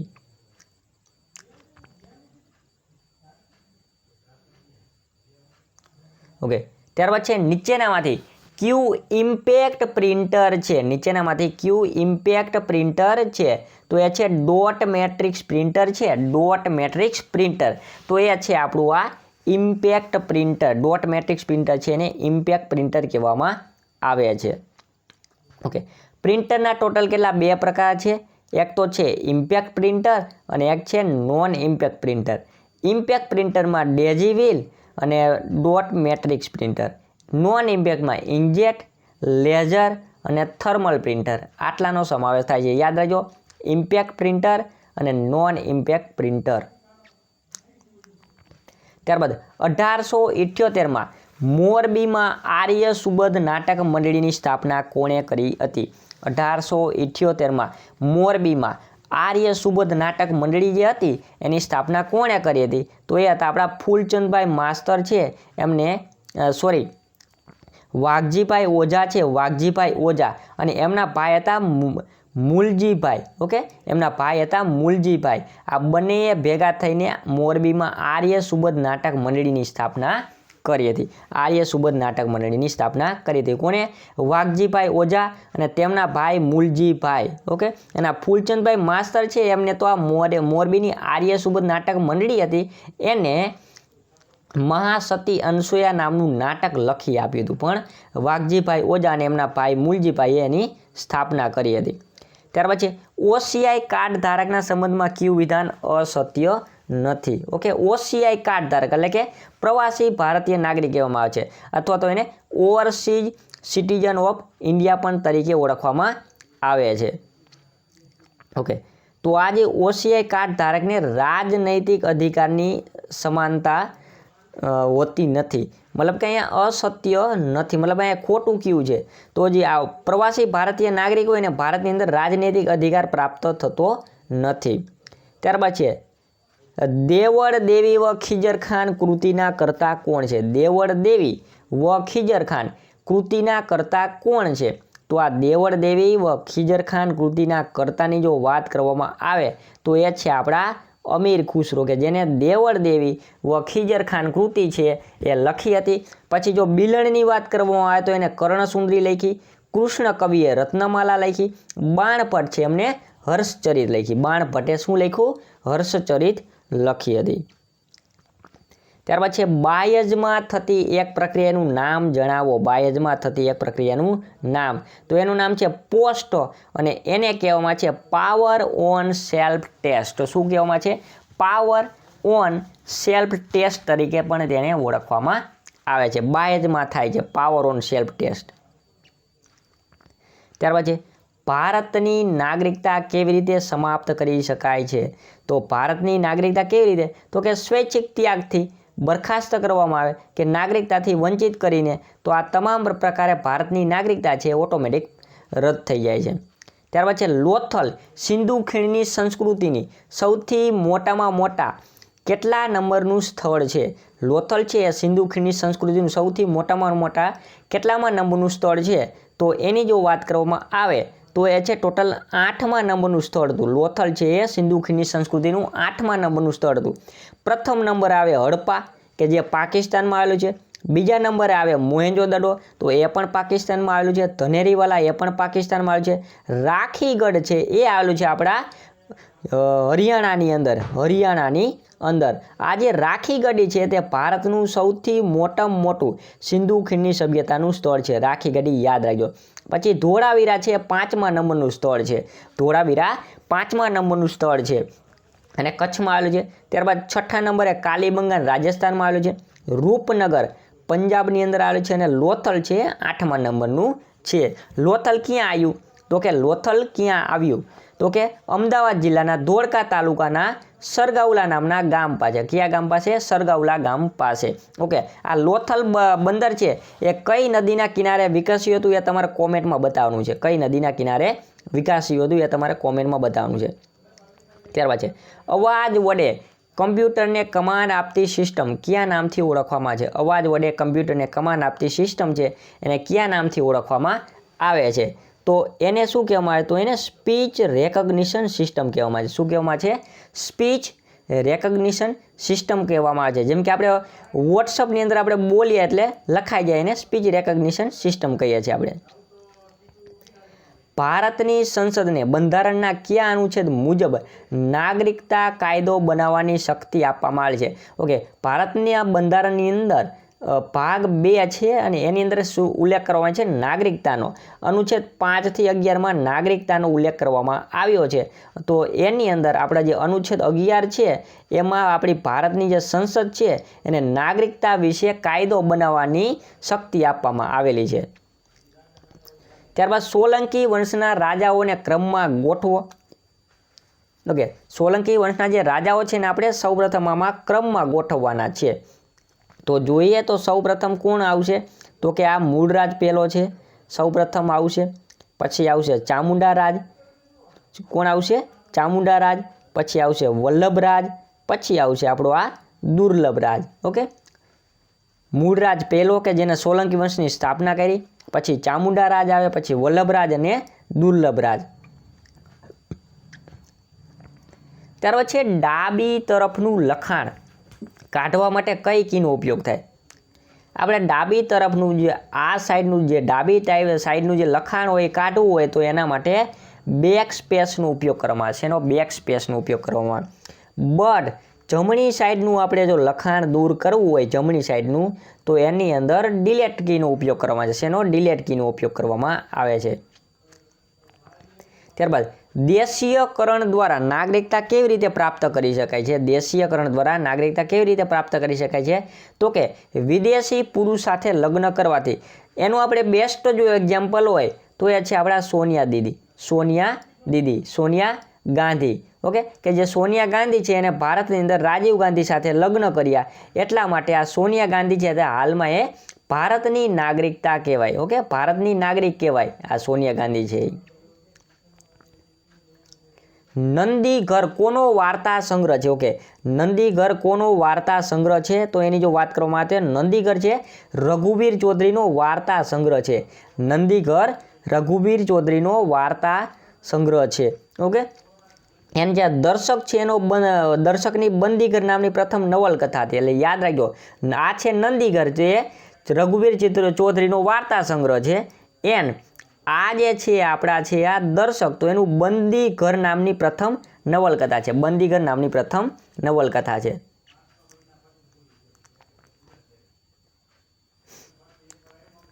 અને આ જે રઘુવીર ચૌધરીની જો વાત કરવામાં આવે તો એનો જન્મ છે બાપુપરા ગાંધીનગરમાંથી હતો. સૌપ્રથમ 1964માં પૂર્વરાગ નામની નવલકથા પ્રકાશિત થઈ હતી. 1965માં અમૃતા નામની જાણીતી કૃતિ પણ પ્રકાશિત થઈ હતી. 2015માં જ્ઞાનપીઠ પુરસ્કાર મળ્યો. એમની ડીમ લાઇટ, અશોકવન, સિકંદર શાની, ઝૂલતા મિનારા તેમના નાટકો છે. આ વાત થઈ આપણે રઘુવીર ચૌધરીની. ત્યારબાદ છે નીચેનામાંથી કયું ઇનપુટ ડિવાઇસ નથી? નીચેનામાંથી કયું ઇનપુટ ડિવાઇસ નથી? તો નીચેનામાંથી આ જે પ્લોટર છે એ આપણું ઇનપુટ ડિવાઇસ નથી. પ્લોટર છે એ ઇનપુટ ડિવાઇસ નથી. કેમ? તો કે પ્લોટર છે એ મોટા નકશાઓ કાઢવા માટે એનો ઉપયોગ કરવામાં આવે છે. મોટા નકશાઓ કાઢવા માટે એનો ઉપયોગ કરવામાં આવે છે. ઓકે, બાકી તો જો આ કીબોર્ડ છે એ ઇનપુટ ડિવાઇસ છે. લાઇટ પેન છે એનાથી આપણે લખી શકીએ છીએ, એ પણ ઇનપુટ ડિવાઇસ છે. ટ્રેક બોલ છે ગેમ રમવા માટે. ઓકે, પ્લેનની અંદર આ ટ્રેક બોલનો ઉપયોગ થાય છે. તો એ બધાય ઇનપુટ ડિવાઇસ છે. પ્લોટર છે એ નકશા કાઢવા માટે, એટલે તે આઉટપુટ ડિવાઇસ છે. ત્યારબાદ છે કેટલા વર્ષ સુધી સતત બહાર દેશમાં રહેવાથી નાગરિકતા છે સમાપ્ત થઈ જાય છે? તો સતત જો 7 વર્ષ સુધી બહારના દેશમાં રહે તો એની નાગરિકતા છે ઓટોમેટિક સમાપ્ત થઈ જાય છે. ત્યારબાદ સીઆરટી સ્ક્રીનમાં કયો પદાર્થ વપરાય છે? સીઆરટી સ્ક્રીન હોય તો એની અંદર ફોસ્ફરસ નામનો પદાર્થ વપરાય. કયો? સીઆરટી કેથેડ રે ટ્યુબ કહેવામાં આવે છે, જેને કેથેડ રે ટ્યુબ કહેવામાં આવે છે. એમાં ફોસ્ફરસ નામનો પદાર્થ વપરાય છે. રવિશંકર રાવળને કલાગુરુની ઉપાધિ કોને આપી હતી? રવિશંકર રાવળને કલાગુરુની ઉપાધિ કોને આપી હતી? તો આપણા કાકા સાહેબ કાલેલકર છે એને રવિશંકર રાવળને કલાગુરુની ઉપાધિ આપી હતી. કલાગુરુની રવિશંકર રાવળને કલાગુરુની ઉપાધિ આપી હતી. કોને? કાકા સાહેબ કાલેલકરે. આ કાકા સાહેબ કાલેલકરને મહાત્મા ગાંધીજીએ સવાઈ ગુજરાતીનું બિરુદ આપ્યું હતું. શેનું? સવાઈ ગુજરાતીનું બિરુદ આપ્યું હતું. ત્યાર પછી પોંડિચેરીનું નામ પુડુચેરી કયા વર્ષમાં કરવામાં આવ્યું? પોંડિચેરીનું નામ પુડુચેરી કયા વર્ષમાં કરવામાં આવ્યું? તો એ છે 2006ની અંદર. ક્યારે? 2006ની અંદર પોંડિચેરીનું નામ પુડુચેરી કરવામાં આવ્યું. પોંડિચેરીનું નામ પુડુચેરી કરવામાં આવ્યું 2006ની અંદર. કયા ડિવાઇસમાં ટ્રેક અને સેક્ટર આવેલા હોય છે? કયા ડિવાઇસમાં ટ્રેક અને સેક્ટર આવેલા હોય છે? તો એ છે hard disk drive. Hard disk drive હોય છે એમાં ટ્રેક અને સેક્ટર આવેલા હોય છે. ટ્રેક અને સેક્ટર. તો જે આ છે આપણી હાર્ડ ડિસ્ક છે અને એની અંદર જો આ રીતે આ જે બધા જે આની અંદર જે આ પીળા કલરના છે, પીળા જે દેખાય છે એ ટ્રેક છે, અને જે આ રેડ છે એ સેક્ટર કહેવામાં આવે છે હાર્ડ ડિસ્ક ડ્રાઈવની અંદર. ગોવામાં પોર્ટુગીઝ શાસનને કારણે ગોવાને ભારતના મોઢા ઉપરનો ખીલો કોણ કહેતું હતું? તો એ છે આપણા રામ મનોહર લોહિયા છે એ આપણા ગોવાની અંદર પોર્ટુગીઝ શાસનના કારણે ગોવાને ભારતના મોઢા ઉપરનો ખીલો કહેતા હતા. રામ મનોહર લોહિયા. ઓકે, તો મિત્રો આ વાત થઈ આપણા બિન સચિવાલય માટેના મોસ્ટ આઈએમપી પ્રશ્નોની. ઓકે, તો આપણી ચેનલને તમે હજી સુધી સબસ્ક્રાઇબ ન કરી હોય તો સબસ્ક્રાઇબ કરી લેજો આપણી ગુજરાત જીકે ગુરુ યુટ્યુબ ચેનલને, અને ટેલિગ્રામની અંદર પણ ફોલો કરી લેજો આ ગુજરાત જીકે ગુરુ યુટ્યુબ ચેનલને. ઓકે, તો ત્યાંથી પણ તમને તમામ માહિતી મળતી રહેશે, એન્ડ ત્યાંથી તમને આ વિડીયોની PDF વગેરે તમને ત્યાંથી મળતી રહેશે. જય હિન્દ, જય ભારત. હેલો, નમસ્કાર મિત્રો. આપણી યુટ્યુબ ચેનલ ગુજરાત જીકે ગુરુ પર હું પંકજ કંજરિયા તમારું હાર્દિક સ્વાગત કરું છું। આજે આપણે જોવાના છે બિન સચિવાલય માટેના મોસ્ટ ટાઈમપીસ સવાલો। તો ચાલો કરી શરૂ વિડીયો શરૂ કરતાં પહેલાં આપણી યુટ્યુબ ચેનલ ગુજરાત જીકે ગુરુ પર તમે નવા હોય એન્ડ ચેનલને સબસ્ક્રાઇબ ન કરીએ તો સબસ્ક્રાઇબ કરી લો તથા બાજુના બેલ આઇકોન પર ક્લિક કરી દો, જેથી કરીને તમને ઝડપથી નવા વિડીયો મળતા રહે। તથા વિડીયો સારો લાગે તો એને લાઇક કરો, તમારા મિત્રો જોડે શેર કરો તથા તમારા કોઈ ડાઉટ હોય તો કમેન્ટમાં બતાવી શકો છો। એન્ડ આપણી ટેલિગ્રામની અંદર પણ આપણી યુટ્યુબ ચેનલ છે ગુજરાત જીકે ગુરુ, તો એને ફોલો કરવાનું ના ભૂલતા। એન્ડ આગળના તમારા બિન સચિવાલયના વિડીયો જોવા હોય તો નીચે આઈ બટનમાં તેની લિંક આપેલી છે, ત્યાંથી તમે જોઈ શકો છો। તો સૌપ્રથમ છે ક્વેશ્ચન છે કે નીચેનામાંથી કયું વિધાન અસત્ય છે? નીચેનામાંથી કયું વિધાન છે અસત્ય છે? તો ભારતના બંધારણનો મોટા ભાગનો હિસ્સો ભારત શાસન અધિનિયમ 1935માંથી લેવામાં આવેલો, તો આ સાચું છે। મૂળ બંધારણમાં 10 અનુસૂચિ હતી, આ પણ સાચું છે। ભારતીય બંધારણમાં રાજનૈતિક ભાગ બ્રિટનના બંધારણમાંથી લીધેલ છે। અનુચ્છેદ 368નો સંબંધ બંધારણીય સુધારા સાથે છે, તો આમાંથી આ ત્રીજું વિધાન છે એ ખોટું છે। કયું? આપણે જે મૂળ બંધારણ છે એમાં આપણું જે મૂળ બંધારણ છે એમાં 10 અનુસૂચિ નહીં પણ 8 અનુસૂચિ હતી। કેટલી હતી? 8 અનુસૂચિ હતી। પાછળથી આપણે એમાં 4 અનુસૂચિઓ ઉમેરવામાં આવી, 9મી, 10મી, 11મી અને 12મી, એટલે ટોટલ 8। પહેલાં શરૂઆતમાં 8 અનુસૂચિ હતી। 1935નો જો અધિનિયમ કહે તો એમાં 10 અનુસૂચિઓ હતી। ત્યાર પછી સોમનાથ મંદિરમાં દિગ્વિજય દ્વાર કોને બંધાવ્યો હતો? સોમનાથ મંદિરમાં દિગ્વિજય દ્વાર કોને બંધાવ્યો હતો? તો દિગ્વિજય દ્વાર છે એ રાજમાતા શ્રી કંચનબા કુંવરબા સાહેબ છે, એમને આ દિગ્વિજય દ્વાર બંધાવ્યો હતો સોમનાથ મંદિરની અંદર। જો આ છે આપણો આ દિગ્વિજય દ્વાર કે જે સોમનાથના મંદિરમાં આવેલ છે। ત્યારબાદ છે એલએમબી કોના સાથે સંબંધિત શબ્દ છે? તો આ એલએમબી છે એ માઉસ સાથે સંબંધિત શબ્દ છે। શેની સાથે? એલએમબી છે એ માઉસ સાથે સંબંધિત શબ્દ છે। ઓકે, એલએમબી તો આને કહેવામાં છે લેફ્ટ માઉસ બટન। શું કહેવામાં છે? Left mouse button. પછી આ છે આ સાઈડ, તો એને કહેવામાં છે રાઈટ માઉસ બટન અને આ છે લેફ્ટ માઉસ બટન। ત્યારબાદ બંધારણ સભાના ગઠનની માંગ સૌપ્રથમ 1895માં કોને કરી હતી? તો સૌપ્રથમ 1895ની અંદર આપણે જે બાલ ગંગાધર તિલક હતા એને 1895ની અંદર બંધારણ સભાની સૌપ્રથમ ગઠનની માંગ કરી હતી। ઓકે, ત્યારબાદ સન નામનું અંગ્રેજી અખબારની શરૂઆત કોને કરી હતી? સન નામના અંગ્રેજી અખબારની શરૂઆત કોને કરી હતી? તો એ હતા આપણા અમૃતલાલ શેઠ છે, એમને સન નામના અંગ્રેજી અખબારની શરૂઆત કરી હતી, અમૃતલાલ શેઠ। ઓકે, આ અમૃતલાલ શેઠ છે એનો 1891ની અંદર લીમડીમાં એનો જન્મ થયો હતો। જન્મભૂમિ તથા સૌરાષ્ટ્ર ટ્રસ્ટના તેઓ તંત્રી પણ રહેલા। સુભાષચંદ્ર બોઝની તમામ ફાઇલો ભારતમાં સલામત રીતે તેમણે પહોંચાડી હતી। તેમનો જૂનાગઢની આરજી હુકુમતમાં પણ મોટો ફાળો રહેલો છે। ત્યારબાદ છે સીપીયુને ટોટલ કેટલા ભાગમાં વિભાજિત કરવામાં આવે છે? સીપીયુ છે ટોટલ એને 3 ભાગની અંદર વિભાજિત કરવામાં આવે છે। કયું? તો કે એએલયુ એરિથમેટિક લોજિકલ યુનિટ, પછી છે સીયુ તો કે કંટ્રોલ યુનિટ, પછી છે એમયુ તો કે મેમરી યુનિટ। ટોટલ આ 3 ભાગમાં વિભાજિત કરવામાં આવે છે, એરિથમેટિકલ યુનિટ, એરિથમેટિકલ લોજિકલ યુનિટ અને કંટ્રોલ યુનિટ અને મેમરી યુનિટ। 1922માં નીચેનામાંથી કોના દ્વારા કહેવામાં આવ્યું કે ભારતનું બંધારણ ભારતીયોની ઈચ્છા અનુસાર જ હશે? તેવું આપણા મહાત્મા ગાંધીજી છે 1922માં કીધું કે ભારતનું બંધારણ ભારતના ઈચ્છા અનુસાર જ હશે અને ભારતના લોકો જ બનાવશે। ઓકે, તો આ બંધારણની માંગ છે આખું એનો ઇતિહાસ આમાં આપી દીધો છે। તો કે 1895માં લોકમાન્ય તિલકે સૌપ્રથમ માંગ કરી, પછી 1922માં મહાત્મા ગાંધીજીએ કરી, 1923માં તેજ બહાદુર સપ્રુએ કોમનવેલ્થ ઓફ ઇન્ડિયા બિલનો જે મુસદ્દો તૈયાર કર્યો એમાં પણ માંગણી કરી, પછી 1924માં મોતીલાલ નહેરુ દ્વારા માંગ કરવામાં આવી સ્વરાજ પાર્ટી દ્વારા, પછી 1928માં નહેરુ રિપોર્ટ મોતીલાલ નહેરુ દ્વારા, પછી 1934ની અંદર કોંગ્રેસ કારોબારી દ્વારા વયસ્ક મતાધિકારના આધારે ચૂંટાયેલા સભ્યોની બંધારણ સભાની માંગ કરવામાં આવી 1934ની અંદર, અને 1934ની અંદર માનવેન્દ્રનાથ રોય છે એમણે બંધારણ સભાની માંગ કરી. પછી 1956માં કોંગ્રેસના લખનઉ અધિવેશનમાં પ્રસ્તાવ પસાર કરવામાં આવ્યો કે જેમાં કોઈ બંધારણ માન્ય રખાશે, બાહ્ય બંધારણ માન્ય રખાશે નહીં. 1940માં ઓગસ્ટ પ્રસ્તાવ આવ્યો. 1942માં ક્રિપ્સ મિશન અને 1946ની અંદર કેબિનેટ મિશન. ઓકે, તો આખી આ બંધારણનો માંગનો આખો ઇતિહાસ છે. અને સૌપ્રથમ બંધારણ સભામાં એમ.એન. રોય બંધારણ સભાની માંગ આપણા એમ.એન. રોય દ્વારા કરવામાં આવી. ઓકે, આ બંધારણની માંગ હતી, આ બધી બંધારણની માંગ હતી. પણ આપણા જે એમ.એન. રોય છે, માનવેન્દ્રનાથ રોય, એને બંધારણ સભાની માંગ કરી હતી. ઓકે, બંધારણ સભાની. ત્યારબાદ રવિન્દ્રનાથ ટાગોરની ચિત્રાંગનાનો ગુજરાતી અનુવાદ કોણે કર્યો હતો? રવિન્દ્રનાથ ટાગોરની ચિત્રાંગના છે એનો ગુજરાતી અનુવાદ કોણે કર્યો હતો?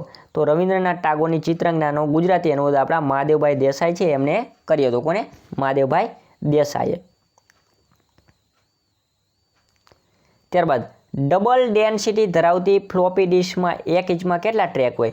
આપણી જે ડબલ ડેન્સિટી ધરાવતી જે ફ્લોપી ડિસ્ક હોય એમાં 1 ઇંચની અંદર ટોટલ 48 ટ્રેક હોય છે. કેટલા? ટોટલ 48 ટ્રેક હોય છે. આપણે આગળ બતાવ્યા હતા ટ્રેક કોને કહેવાય. બંધારણ સભાના સભ્યોને નીચેનામાંથી કોના દ્વારા ચૂંટવામાં આવ્યા હતા? તો આપણે જે બંધારણ સભાના જે સભ્યો હતા નીચેનામાંથી આપણે પ્રાંતોની વિધાનસભાઓ દ્વારા ચૂંટવામાં આવ્યા હતા. 10 લાખની વસ્તીએ એક સભ્યો હતા. બંધારણ સભાના સભ્યો પ્રાંતોની વિધાનસભા દ્વારા ચૂંટવામાં આવ્યા હતા. અને દેશી રજવાડાઓ પણ એ આપણો વિકલ્પમાં જ છે નહીં. પેટલાદ પાસે દંતાલીમાં શ્રી ભક્તિનિકેતન આશ્રમ કોને સ્થાપ્યો હતો? તો પેટલાદની અંદર શ્રી ભક્તિનિકેતન આશ્રમ છે આપણા સ્વામી સચ્ચિદાનંદ છે એમને આ પેટલાદ પાસે દંતાલીની અંદર આ ભક્તિનિકેતન આશ્રમ છે એ સ્થાપ્યો હતો. ઓકે, અને આજે સ્વામી સચ્ચિદાનંદની જો વાત કરવામાં આવે તો એને મારા અનુભવો લખ્યું છે, વિદેશ યાત્રાનો પ્રેરક પ્રસંગ લખ્યો છે, ભારતીય દર્શનો લખ્યા છે, સંસાર રામાયણ, વેદાંત પરીક્ષા, અધ્યાત્મ અને સંસ્કૃતિ વિશે ગ્રંથો, મારા અનુભવો માટે નર્મદ સુવર્ણચંદ્રક આ વગેરે એમને મળેલ છે. કયા પ્રકારના પ્લોટરમાં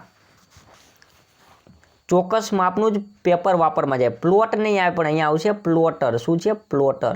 ઓકે, કયા ચોક્કસ પ્રકારના પ્લોટરમાં ચોક્કસ પ્રકારનું જ પેપર વાપરવામાં આવે છે? તો આ ફ્લેટ બેડ પ્રકારનું જે ફ્લેટ બેડ પ્રકારના જે પ્લોટર હોય છે એમાં ચોક્કસ પ્રકારનું જ પેપર વાપરવામાં છે. એનું કારણ શું છે? તો કે અને ફ્લોટર તો એ સૌપ્રથમ આ પ્લોટર છે એ શા માટે કામમાં આવે? તો કે મોટા નકશાઓ છાપવા માટે કામમાં આવે છે. તો આ ફ્લેટ બેડ પ્રકારનું જે પ્લોટર આવે છે એમાં ચોક્કસ પ્રકારના માપનું જ આમાં પેપર વાપરવામાં છે. આટલું જ એનું ચોક્કસ માપ હોય એના આધારે જ એને નક્કી કરવામાં આવે છે. ત્યારબાદ ભારતની બંધારણ સભામાં કયા દેશી રજવાડાના પ્રતિનિધિઓએ ભાગ લીધો ન હતો? તો એ હતા આપણા હૈદરાબાદ. ઓકે, હૈદરાબાદે આપણી બંધારણ સભાની અંદર ભાગ લીધો ન હતો. કેમ? કેમ કે તેઓ અલગ થવા માગતા હતા. એમને ભારતીય સંઘની અંદર 23 સપ્ટેમ્બર 1948ના રોજ એનું જોડાણ કરવામાં આવ્યું. કેવી રીતે? તો કે ઓપરેશન પોલો દ્વારા. કેવી રીતે? ઓપરેશન પોલો દ્વારા. અને એના નિજામ હતા ઉસ્માન અલી ખાન હતા અને સેનાપતિ હતા રજાકર. જ્યાં ભગવાન ધર્મનાથની મૂર્તિ આવેલી છે તેવું તીર્થસ્થાન પાનસર કયા જિલ્લામાં આવેલ છે? પાનસર કયા જિલ્લામાં આવેલ કે જ્યાં ભગવાન ધર્મનાથની મૂર્તિ આવેલી છે? તો પાનસર આવેલું છે ગાંધીનગરની અંદર. ઓકે, ગાંધીનગરની અંદર આવેલું છે પાનસર. અને એવું પૂછે કે પારનેરાના ડુંગરો ક્યાં આવેલા છે? પારનેરાના ડુંગરો. તો એ તમારે કોમેન્ટમાં બતાવવાનું છે કે પારનેરાના ડુંગર ક્યાં આવેલા છે? પાનસર ગાંધીનગરમાં આવે છે પણ પારનેરાના ડુંગર ક્યાં આવેલા છે? કોમેન્ટમાં બતાવવાનું છે. Okay, sorry. CRT અને ALT કયા પ્રકારની કી છે? સોરી, આ છે CRT નહીં બટ કંટ્રોલ અને અલ્ટર છે. શું છે? કંટ્રોલ અને અલ્ટર કયા પ્રકારની કી છે? તો એને મોડિફાયર કી કહેવામાં છે. શું કહેવામાં છે? મોડિફાયર કી તરીકે ઓળખાય છે. ત્યારબાદ આંબેડકર સાહેબ બંધારણ સભામાં કઈ બેઠક ઉપરથી ચૂંટાયા હતા? તો સૌપ્રથમ તો તેઓ પશ્ચિમ બંગાળની અંદર આદિજાતિ ફેડરેશન. ઓકે, આદિજાતિ ફેડરેશન દ્વારા તેઓ સૌપ્રથમ પશ્ચિમ બંગાળમાં ચૂંટાયા. પરંતુ ભારત અને પાકિસ્તાનના ભાગલા પડ્યા. તો એમાંથી બંગાળનો ઘણો બધો ભાગ છે, અડધું જે બંગાળ છે એ પૂર્વ પાકિસ્તાનની અંદર જતો રહ્યું, એટલા માટે પાછળથી તેઓ મુંબઈ પ્રાંતમાંથી તેઓ ચૂંટાયા હતા. કેમાંથી? મુંબઈ પ્રાંતમાંથી ચૂંટાયા હતા. અને ત્યારે આપણા જે બંધારણ સભાના અધ્યક્ષ હતા રાજેન્દ્ર પ્રસાદ, એમને ત્યાં મુંબઈના તત્કાલીન મુખ્યમંત્રીને પત્ર પણ લખ્યો હતો. ત્યાર પછી કનક રેલે કયા નૃત્ય સાથે સંકળાયેલ છે? કનક રેલે છે તેઓ મોહિની અટ્ટમ સાથે સંકળાયેલા છે. કનક રેલે છે તેઓ મોહિની અટ્ટમ નામના નૃત્ય સાથે તેઓ સંકળાયેલા છે. એક કરતાં વધુ સ્પેસ છોડવા માટે કઈ કીનો ઉપયોગ થાય છે? સ્પેસ છોડવા માટે કઈ કીનો ઉપયોગ થાય છે? એક કરતાં વધારે સ્પેસ છોડવા માટે કઈ કીનો ઉપયોગ થાય છે? તો એના માટે ટેબ કીનો ઉપયોગ થાય છે. કઈ? ટેબ કી જે છે, આ ટેબ કી છે એ તમે દબાવશો એટલે એક સાથે 5 સ્પેસ છૂટશે. કેટલા? 5 સ્પેસ છૂટશે. ત્યાર પછી બંધારણ સભામાં મુસ્લિમ લીગે શા કારણથી બંધારણ સભાનો બહિષ્કાર કર્યો હતો? બંધારણ સભામાં મુસ્લિમ લીગે શા કારણથી બંધારણ સભાનો બહિષ્કાર કર્યો હતો? તો એ હતા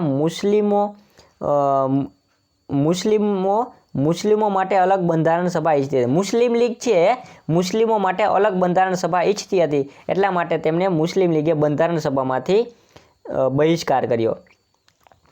ગુજરાત સરકારની જલ મંદિર યોજના શેને લગતી છે? ગુજરાત સરકારની જલ મંદિર યોજના શેને લગતી છે? તો એ છે વાવના પુનરુત્થાન માટે જાણીતી છે. ગુજરાત સરકારની જલ મંદિર યોજના છે એ વાવોના પુનરુત્થાન માટે આ જે ગુજરાત સરકારની જલ મંદિર યોજના છે એ જાણીતી છે. ટ્રેકબોલવાળા માઉસને કેવું માઉસ કહેવામાં આવે છે? ટ્રેકબોલવાળા જે માઉસ હોય એને મિકેનિકલ માઉસ કહેવામાં આવે છે. શું કહેવાય? ટ્રેકબોલવાળા માઉસ હોય ને એને મિકેનિકલ માઉસ તરીકે ઓળખવામાં આવે છે. ત્યારબાદ નીચેના વિધાનોમાંથી કયું વિધાન સત્ય છે? નીચેનામાંથી કયું વિધાન સત્ય છે? તો જોઈએ 1946માં પ્રાંતીય સભાઓ દ્વારા ભારતની બંધારણ સભા બનાવવામાં આવી, તો આ વિધાન તો સાચું છે. જવાહરલાલ નહેરુ અને મોહમ્મદ અલી ઝીણા અને સરદાર વલ્લભભાઈ પટેલ બંધારણ સભાના સભ્યો હતા? નહોતા. જવાહરલાલ નહેરુ તો હતા બંધારણ સભાના સભ્ય, પરંતુ આ મોહમ્મદ અલી ઝીણા છે એ સભ્ય નહોતા. સરદાર વલ્લભભાઈ પટેલ પણ સભ્ય હતા. ઓકે, પહેલું વિધાન સાચું છે. પછી બંધારણ સભામાં પ્રથમ અધિવેશન 1947માં યોજાયું હતું? ખોટું. પ્રથમ અધિવેશન છે જાન્યુઆરી નહીં પણ 9 ડિસેમ્બર 1946ના રોજ યોજાયું હતું. પછી ભારતનું બંધારણ 26 જાન્યુઆરી 1950ના રોજ બનાવવામાં આવ્યું નહીં, સ્વીકારવામાં આવ્યું હતું. ત્યારે એનો અમલ કરવામાં આવ્યો હતો. 26 જાન્યુઆરી 1950ના રોજ એ બંધારણ છે એનો અમલ શરૂ કરવામાં આવ્યો હતો. ગુજરાતનું સૌથી પ્રાચીન હયાતનગર કયું છે? ગુજરાતનું સૌથી પ્રાચીન હયાતનગર હોય તો એ છે આપણું વડનગર છે. ગુજરાતનું સૌથી પ્રાચીન નગર છે અને હાલમાં હયાત છે. Black and white monitor, okay, મોની નથી પણ મોનિટર છે. બ્લેક એન્ડ વ્હાઇટ મોનિટર છે એને તમે કયા નામથી ઓળખશો? તો એને મોનોક્રોમના નામથી ઓળખીએ છીએ. બ્લેક એન્ડ વ્હાઇટ નામના મોનિટર છે એને મોનોક્રોમથી ઓળખવામાં આવે છે. ત્યારબાદ સંસ્થા અને સંસ્થાપકનું કયું જોડકું ખોટું છે? તો જે આ બધા જ જોડકા છે સાચા છે. તો કે CN વિદ્યાવિહાર છે એની ઇન્દુબેન શેઠે સ્થાપના કરી હતી. સદવિચાર પરિવાર છે હરિભાઈ પંચાલે સ્થાપના કરી હતી. સેવા છે ઈલાબેન ભટ્ટે સ્થાપના કરી હતી. બધા જ વિધાનો સાચા છે. નીચેનામાંથી કયો વિકલ્પ માત્ર ઇનપુટ ડિવાઇસ છે? તો જે માઉસ છે, કીબોર્ડ છે, સ્કેનર છે, આ વગેરે છે ઇનપુટ ડિવાઇસ છે. શું છે? ઇનપુટ ડિવાઇસ છે. કાળકા શિખર કયા પર્વત પર આવેલું છે? કાળકા શિખર છે એ કયા પર્વત ઉપર આવેલું છે? કાળકા શિખર છે ગિરનાર પર્વત ઉપર આવેલું છે. ગિરનાર પર્વત છે, ઓકે, આ પર્વતમાં 5 ઊંચા શિખરો આવેલા છે. આ ગિરનાર પર્વત છે એનું 3600 ફૂટ એની ઊંચાઈ છે. અંબાજી પર્વત છે, અંબાજી શિખર છે, ગૌમુખ શિખર છે. પછી અહીંયા જૈન મંદિર પણ આવેલું છે. માળી પરબ આવેલું છે. જેથી ગિરનાર પર્વત પર ગુજરાતનો પણ ઊંચામાં ઊંચો પર્વત છે. આ ગિરનાર પર્વત છે આપણા આખા ગુજરાતનો ઊંચામાં ઊંચો પર્વત છે. અને ગિરનારના 5 પર્વતો પર કુલ થઈને ટોટલ 866 મંદિરો પણ આવેલા છે. કાળકા શિખર ગિરનારની અંદર આવેલું છે. સૌથી સારી ગુણવત્તાનું કલર પ્રિન્ટિંગ ક્યાં પ્રિન્ટ કરી શકાય છે? તો એ છે ઇન્કજેટ પ્રિન્ટર. કયું છે? Inkjet printer. સૌથી સારી ગુણવત્તાનું કલર પ્રિન્ટિંગ હોય તો એ છે ઇન્કજેટ પ્રિન્ટર. ઓકે, તો મિત્રો આ થયા આપણા બિન સચિવાલય માટેના મોસ્ટ આઈએમપી સવાલો. તો પાછા મળીએ આપણે આવા જ વિડીયો સાથે. ત્યાં સુધી બાય. ઓકે, એન્ડ આપણી યુટ્યુબ ચેનલ છે ગુજરાત જીકે ગુરુ, તો એને સબસ્ક્રાઈબ કરવાનું બાકી તો સબસ્ક્રાઈબ કરી લેજો. એન્ડ ટેલિગ્રામની અંદર આપણી ગુજરાત જીકે ગુરુ યુટ્યુબ ચેનલ છે. ઓકે, ટેલિગ્રામની અંદર, તો એને પણ સબસ્ક્રાઈબ કરી લેજો, ગુજરાત જીકે ગુરુ. વિડીયોની નીચે ડિસ્ક્રિપ્શનમાં પણ એની લિંક આપેલી જ છે. અને આગળના વિડીયો જો તમે ન જોયા બિન સચિવાલયના તો પણ તમે નીચેથી જોઈ શકો છો. એન્ડ તમારે જો ગુજરાતના જિલ્લાના વિડીયો જોવા હોય તો આપણે ટોટલ 14 જિલ્લાના વિડીયો મૂકેલા છે. તો એમાં એ પણ તમને આપણી યુટ્યુબ ચેનલની અંદર પ્લેલિસ્ટમાં તમારે જવાનું છે. ત્યાંથી તમને આપણા ગુજરાતના જિલ્લાના વિડીયો મળી જશે. Thank you. હેલો, નમસ્કાર મિત્રો. આપણી યુટ્યુબ ચેનલ ગુજરાત જીકે ગુરુ પર હું પંકજ કંજરિયા તમારું હાર્દિક સ્વાગત કરું છું. આજે આપણે આ વિડીયોની અંદર જોવાના છે મોસ્ટ આઈએમપી કહી શકાય તેવા બિન સચિવાલય માટેના ક્વેશ્ચનો. તો ચાલો શરૂ કરીએ બિન સચિવાલય માટેના મોસ્ટ આઈએમપી કહી શકાય તેવા ક્વેશ્ચનો. પરંતુ વિડીયો શરૂ કરતાં પહેલાં આપણી યુટ્યુબ ચેનલ ગુજરાત જીકે ગુરુ પર તમે નવા હોય, ચેનલને હજુ સુધી સબસ્ક્રાઇબ ન કરીએ તો સબસ્ક્રાઇબ કરી લો. તથા વિડીયો સારો લાગે તો એને લાઇક કરજો, તમારા મિત્રો જોડે શેર પણ કરજો. ઓકે, તમારા કોઈ ડાઉટ હોય તો પણ કોમેન્ટમાં બતાવી શકો છો. એને આપણી ટેલિગ્રામની અંદર પણ ચેનલ છે ગુજરાત જીકે ગુરુ, તો એને પણ ફોલો કરી લેજો. તેની પણ લિંક આપણે નીચે ડિસ્ક્રિપ્શનમાં આપેલી છે, ત્યાંથી પણ તમે જોઈન કરી શકો છો. તથા આ બિન સચિવાલય માટેના આગળના વિડીયો તમે ન જોયા હોય તો તમે વિડીયોની નીચે એની લિંક આપેલી છે, ત્યાંથી પણ તમે જોઈ શકો છો. ચાલો વધુ સમય ન લેતા આપણે શરૂ કરીએ નવા ક્વેશ્ચનો. કચ્છમાં હાજીપીરનો મેળો ક્યારે ભરાય છે? તો કચ્છની અંદર હાજીપીરનો જે મેળો છે ક્યાં ભરાય છે, ક્યારે ભરાય છે? તો એ ચૈત્ર માસની અંદર પ્રથમ સોમવારે ભરાય છે. ક્યારે? ચૈત્ર માસની અંદર પ્રથમ સોમવારે આ હાજીપીરનો જે મેળો છે એ ભરાય છે. ભારતીય બંધારણની પ્રસ્તાવના દ્વારા ભારતને કયા રૂપમાં ઘોષિત કરવામાં આવ્યું છે? તો ભારતને કહેવામાં છે એક સાર્વભૌમ, સમાજવાદી, ધર્મનિરપેક્ષ, પ્રજાતાંત્રિક અને ગણરાજ્ય તરીકે આપણે ભારત દેશના બંધારણમાં આપણે જાહેર કર્યું છે ભારત દેશને. ત્યારબાદ છે નીચેનામાંથી કયું ગ્રાફિક ડિઝાઇન માટેનું સોફ્ટવેર છે? નીચેનામાંથી કયું ગ્રાફિક ડિઝાઇન માટેનું સોફ્ટવેર છે? તો એ છે કોરલ ડ્રો. શું છે? કોરલ ડ્રો છે ગ્રાફિક ડિઝાઇન માટેનું સોફ્ટવેર છે. ત્યારબાદ છે શ્રાદ્ધ ક્રિયા માટે જાણીતું સ્થળ વીરા ક્યાં આવેલું છે? શ્રાદ્ધ ક્રિયા માટે જાણીતું સ્થળ વીરા ક્યાં આવેલું છે? તો આ વીરા છે એ કચ્છ જિલ્લાની અંદર આવેલું છે. શ્રાદ્ધ ક્રિયા માટે જાણીતું સ્થળ છે વીરા, એ કચ્છ જિલ્લાની અંદર આવેલું છે. તો આ વીરા વિશે થોડીક આપણે ઇન્ફોર્મેશન જોઈએ તો આ વીરા ક્યાં આવેલું છે? તો કે કચ્છ જિલ્લાના અંજાર તાલુકામાં આવેલું છે. કચ્છ જિલ્લાના અંજાર તાલુકામાં આવેલું છે. અહીંયા કણે 64 જોગણીને સમર્પિત જોગણી દેવીનું મંદિર અને તળાવ પણ આવેલ છે. અહીંયા 1878માં બંધાયું હોવાનું માનવામાં આવે છે. 64 જોગણીનું મંદિર અને તળાવ. આ સ્થળ મૂત આત્માની પૂજા કરવા માટે પણ જાણીતું છે. અને અહીંયા સિંધ સૈયદની 350 વર્ષ જૂની પથ્થરની કબર પણ આવેલી છે. ભારત એક ગણરાજ્ય છે એવું શા માટે કહેવામાં આવે છે? ભારત એક ગણરાજ્ય છે એવું શા માટે કહેવામાં આવે છે? કેમ? તો કે અહીંયા રાજ્યાધ્યક્ષની ચૂંટણી થાય છે. મતલબ કે ભારતના રાષ્ટ્રપતિ છે એને એક ગણરાજ્યના એક અધ્યક્ષ કહેવામાં આવે છે, તો એની ચૂંટણી થાય છે.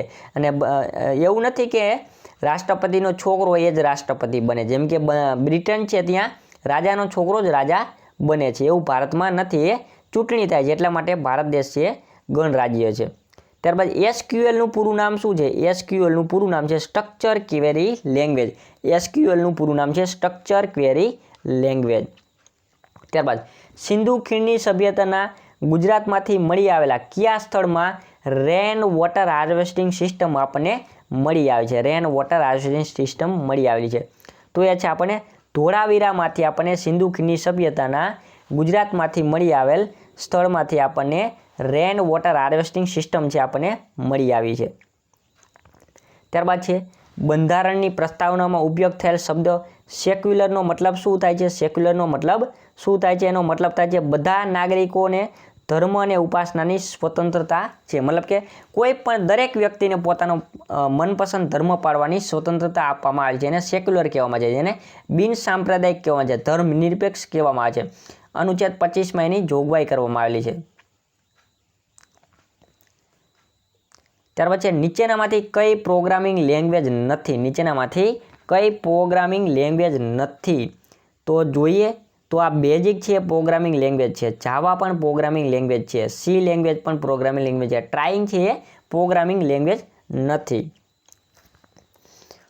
મીઠોઈનું યુદ્ધ કયા રાજ્યના રાજવી સાથે થયું હતું? મીઠોઈનું યુદ્ધ કયા રાજ્યના રાજવી સાથે થયું હતું? એ જામનગરના રાજવી સાથે આ મીઠોઈનું યુદ્ધ થયું હતું. ઓકે, તો આ મીઠોઈના યુદ્ધ વિશે થોડીક આપણે માહિતી મેળવીએ તો ખંભાળિયાના મીઠોઈ ગામે આ મીઠોઈનું યુદ્ધ થયું હતું. એની અંદર જામનગરની સ્થાપના કરનાર જામ રાવળ અને સામે સૌરાષ્ટ્ર અને ગુજરાતના તમામ રાજવીઓ હતા. તો એની અંદર આ મીઠોઈનું યુદ્ધ થયું હતું. એમાં જે જામ રાવળ છે એમનો વિજય થયો હતો.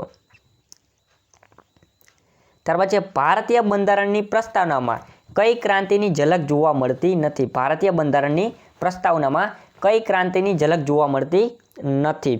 તો આપણને જો ફ્રાન્સની ક્રાંતિની ઝલક જોવા મળે છે.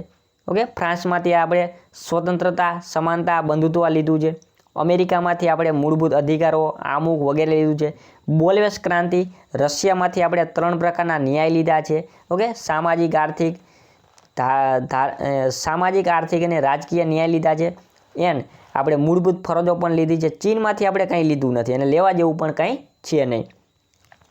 ક્યુ વર્ડ પ્રોસેસર સૌથી પહેલાં આવ્યું છે? ક્યુ વર્ડ પ્રોસેસર સૌથી પહેલાં આવ્યું છે? તો આ વર્ડ સ્ટાર જે હતું એ સૌથી પહેલાં આવ્યું હતું. વર્ડ સ્ટાર જે સૌથી પહેલાં આવ્યું હતું. ત્યાર પછી સમુદ્ર ટર્મિનલ તરીકે કયા બંદરનો વિકાસ કરવામાં આવ્યો છે? સમુદ્ર ટર્મિનલ તરીકે કયા બંદરનો વિકાસ કરવામાં આવ્યો છે? તો સમુદ્ર ટર્મિનલ તરીકે સલાયા બંદર છે એનો વિકાસ કરવામાં આવ્યો છે. અને આ સલાયા બંદર છે એ કયા જિલ્લામાં આવ્યું છે? તો એ સલાયા બંદર છે દ્વારકા જિલ્લાની અંદર આવેલું છે.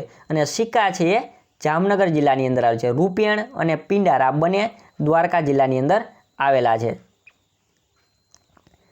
ભારતનું બંધારણ કેવું છે? ભારતનું બંધારણ કેવું છે? અંશતઃ કઠોર અને અંશતઃ લચીલું છે. મતલબ કે અમુક બંધારણીય સુધારા કરવા એ ઈઝી છે, જેમ કે અનુચ્છેદ 2, 3, 169. ઓકે, 2, 3માં રાજ્યને લગતી જોગવાઈ છે, 169માં વિધાન પરિષદની રચનાને નાબૂદી છે. તો આ ઈઝી છે અને અમુક સુધારાઓ કરવા કઠિન છે, જેમ કે આપણે હાલમાં 370 કલમ નાબૂદ કરી તો આ થોડુંક કઠિન છે. મતલબ કે આપણું ભારતનું બંધારણ છે અંશતઃ કઠોર છે અને અંશતઃ લચીલું છે. નીચેનામાંથી કયા સોફ્ટવેર એનિમેશન બનાવવા માટે વપરાય છે? તો એનિમેશન બનાવવા માટે માયા નામનો સોફ્ટવેર છે એ વપરાય છે. એનિમેશન બનાવવા માટે માયા નામનો સોફ્ટવેર છે એ વપરાય છે. ફોદાળા સરોવર કયા જિલ્લામાં આવેલ છે? ફોદાળા સરોવર છે કયા જિલ્લામાં આવેલ છે? તો ફોદાળા સરોવર છે પોરબંદર જિલ્લાની અંદર ફોદાળા નામનું સરોવર છે એ આવેલું છે. સરતાનજીનો ચોરો જો કદાચ કોઈ પૂછે કે સરતાનજીનો ચોરો ક્યાં આવ્યો? સરતાનજીનો ચોરો તો એ પણ આ પોરબંદરની અંદર આવેલો છે. ત્યારબાદ ભાષાવાર રાજ્યની રચના માટે ભારત સરકારે ડિસેમ્બર 1953માં રાજ્ય પુનર્ગઠન આયોગની નિમણૂક કરી કે જેને પોતાનો રિપોર્ટ 1956માં આપ્યો. તો આ રાજ્ય પુનર્ગઠન આયોગના અધ્યક્ષ કોણ હતા? તો રાજ્ય પુનર્ગઠન આયોગના અધ્યક્ષ હતા આપણા જસ્ટિસ ફજલ અલી. કોણ હતા? જસ્ટિસ ફજલ અલી, કે જેઓ રાજ્ય પુનર્ગઠન આયોગના અધ્યક્ષ હતા. ત્યાર પછી નીચેનામાંથી કયું મીડિયા પ્લેયર નથી? નીચેનામાંથી કયું મીડિયા પ્લેયર નથી? તો એમાં જોઈએ તો VLC છે એ પણ મીડિયા પ્લેયર છે. વિન્ડોઝ છે તો એ મીડિયા પ્લેયર છે. ફ્લેશ મીડિયા પ્લેયર છે. વર્ડ મીડિયા પ્લેયર નથી. એક સમયે શહેરની તથા ઘરોની નમૂનેદાર બાંધણીના કારણે પેરિસ ઓફ ધ ઈસ્ટ તરીકે કયા શહેરને ઓળખવામાં આવ્યું? ઓકે, ધ્યાનથી સમજો આ પ્રશ્નો. પેરિસ ઓફ ધ ઈસ્ટ તરીકે કયા શહેરને ઓળખવામાં આવ્યું? શા માટે? તો કે એક સમયે શહેરની ઘરોની નમૂનાદાર બાંધણીના માટે. ઓકે, ઘરોની નમૂનાદાર બાંધણીના માટે. તો એ આવશે આપણું મોરબી શહેર આવશે. શું આવશે? મોરબી શહેર આવશે. ઓકે, કે જે વાઘજી ઠાકોર છે એમણે મોરબી શહેરની કાયાપલટ કરી નાખી હતી અને નમૂનાદાર બાંધણી જેવા મકાનો બનાવ્યા હતા અને એને મોરબી મચ્છુ નદી ઉપર ઝૂલતો પુલ પણ બંધાવ્યો હતો. સિક્કિમને કયા વર્ષમાં ભારતીય સંઘમાં જોડવામાં આવ્યું? તો સિક્કિમને 1975ની અંદર 76માં બંધારણીય સુધારા દ્વારા ભારતીય સંઘની અંદર જોડવામાં આવ્યું હતું. ત્યારબાદ C++, જાવા આ કયા પ્રકારની લેંગ્વેજ છે? તો આ જે લેંગ્વેજ છે એ હાઈ લેવલ પ્રકારની લેંગ્વેજ છે. કેવી છે? હાઈ લેવલ પ્રકારની લેંગ્વેજ છે. ત્યાર પછી ચંદ્રકેતુસર કયા શહેરનું પ્રાચીન નામ છે? ચંદ્રકેતુસર કયા શહેરનું પ્રાચીન નામ છે? તો ચંદ્રકેતુસર છે એ જૂનાગઢનું પ્રાચીન નામ છે. યાદ રાખજો, ચંદ્રકેતુસર જૂનાગઢનું પ્રાચીન નામ છે. જૂનાગઢના બીજા જો પ્રાચીન નામની જો વાત કરવામાં આવે તો એ છે ગિરિનગર, કરણકુંજ, જીર્ણગઢ, જીર્ણદુર્ગ, મુસ્તફાબાદ. આ વગેરે આપણા જૂનાગઢ શહેરના પ્રાચીન નામો છે. કયા આયોગ અનુસાર પંજાબ પુનર્ગઠન અધિનિયમ દ્વારા પંજાબ અને હરિયાણા અલગ બનાવવામાં આવ્યું? તો એ છે શાહ આયોગ. શાહ આયોગ 1966ની અંદર. ત્યાર પછી LISPનું પૂરું નામ શું છે? LISPનું પૂરું નામ શું છે? તો જો LISPનું પૂરું નામની જો વાત કરવામાં આવે તો એનું નામ છે લિસ્ટ પ્રોસેસિંગ. શું છે? લિસ્ટ પ્રોસેસિંગ તરીકે ઓળખવામાં આવે છે. ગુજરાતના ખંડુભાઈ દેસાઈ કયા રાજ્યના રાજ્યપાલ રહી ચૂક્યા છે? ગુજરાતના ખંડુભાઈ દેસાઈ છે એ કયા રાજ્યના રાજ્યપાલ તરીકે રહી ચૂક્યા છે? તો એઓ આંધ્રપ્રદેશના રાજ્યપાલ રહી ચૂક્યા છે 1968 1975ની અંદર. વલસાડના હતા. ત્યાર પછી કોઈ રાજ્યને કોઈ ક્ષેત્ર સાથે જોડીને અથવા કોઈ બે રાજ્યોને ભેગા કરીને અથવા બીજા કોઈ રાજ્ય સાથે ભેગા કરીને રાજ્યનું નિર્માણ કરી શકાય છે. આવું કોણ કરી શકે છે? તો આ કરી શકે છે આપણી ભારતની સંસદ. જેમ કે આપણી જમ્મુ કાશ્મીર છે, આખું જે રાજ્ય હતું એના બે ભાગ પાડી દીધા, જમ્મુ કાશ્મીર અને લદ્દાખ. ઓકે. આપણું જે આંધ્રપ્રદેશ છે, આંધ્રપ્રદેશ, તો એમાંથી આપણે તેલંગાણા રાજ્ય છે બનાવવામાં આવ્યું. આંધ્રપ્રદેશમાંથી આપણે પાછું અલગ તેલંગાણા રાજ્ય પણ બનાવ્યું. ત્યાર પછી PROMના સોફ્ટવેર અને હાર્ડવેરની કોમ્બિનેશનને શું કહેવામાં છે? PROMના સોફ્ટવેર અને હાર્ડવેરના કોમ્બિનેશનને શું કહેવામાં આવે છે? તો એને કહેવામાં છે ફર્મવેર તરીકે ઓળખવામાં આવે છે. શું કહેવામાં છે? ફર્મવેર તરીકે પણ ઓળખવામાં આવે છે. ત્યાર પછી ભારતમાં કોઈ નવું રાજ્ય બનાવવા માટે કાયદાને પસાર થવા માટે શું અનિવાર્ય છે? તો એના માટે અનિવાર્ય છે સંસદમાં સાધારણ બહુમતી દ્વારા કોઈ પણ કાયદો છે બનાવવા માટે સંસદની અંદર સાધારણ બહુમતી જરૂરી છે. ત્યારબાદ નીચેનામાંથી કયું ડિવાઇસ પેન્ટિયમ નામથી પણ વેચાય છે? તો જે આ માઇક્રો પ્રોસેસર છે એને પેન્ટિયમના નામથી પણ માર્કેટમાં તે વેચાય છે.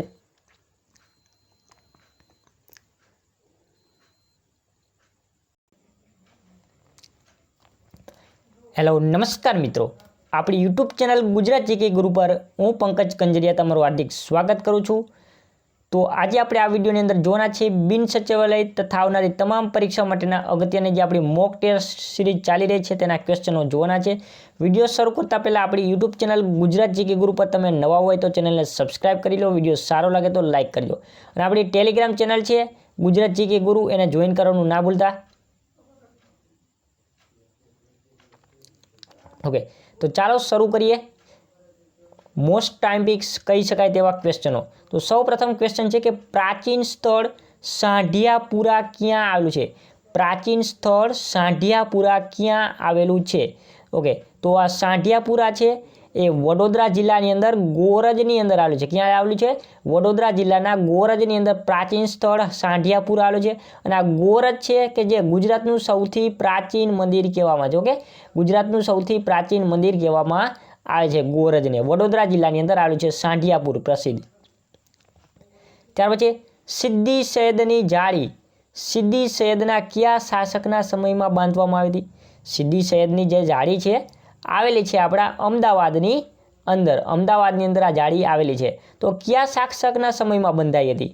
તો આ જે સિદ્દી સૈયદની જાળી છે મુઝફ્ફર શાહ ત્રીજાના સમયમાં 1572-73ની અંદર આ સીદી સૈયદની જાળી છે બંધાવવામાં આવી હતી. કઈ જગ્યાએ? તો કે અમદાવાદની અંદર. ઓકે, અને આ જાળી હતી એમાં ટોટલ 3 જાળીઓ હતી. એમાંથી એક જાળી છે કાઢીને લોર્ડ કર્ઝન છે પોતે બ્રિટન લઈ જવા માગતો હતો, પરંતુ મુંબઈ બંદરે જાય છે ત્યાં જે જાળી તૂટી જાય છે. ત્યારબાદ ત્યાં સ્ટીલની પ્રતિકાત્મક સ્વરૂપે લઈ જાય છે જાળી. તો આ યાદ રાખજો, મુઝફ્ફર શાહ ત્રીજાએ સીદી સૈયદની જાળી 1572-73માં બંધાવી હતી, કે જે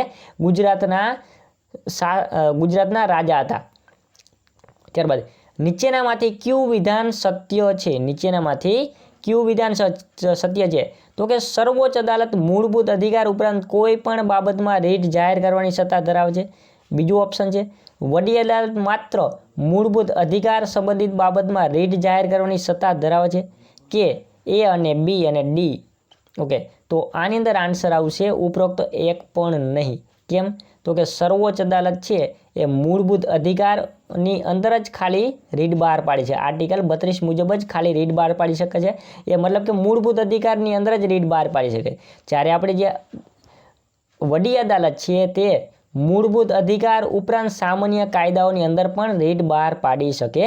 એટલે આમાં ઉલટું અવળું હતું. ત્યારબાદ સર્પાકાર પગથિયાવાળી વાવ કયા જિલ્લામાં છે? સર્પાકાર પગથિયાવાળી વાવ કયા જિલ્લામાં આવેલી છે?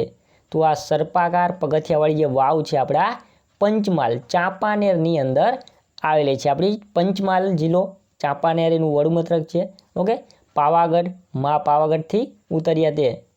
ઓકે, પાવાગઢ પતઈ રાવળનો ગરબો જાણીતો છે અને ત્યાં પતઈ રાવળ છે તે પણ થઈ ગયેલા છે. તો ત્યાં સર્પાકાર પગથિયાવાળી વાવ આવેલી છે. સર્પાકાર પગથિયાવાળી વાવ.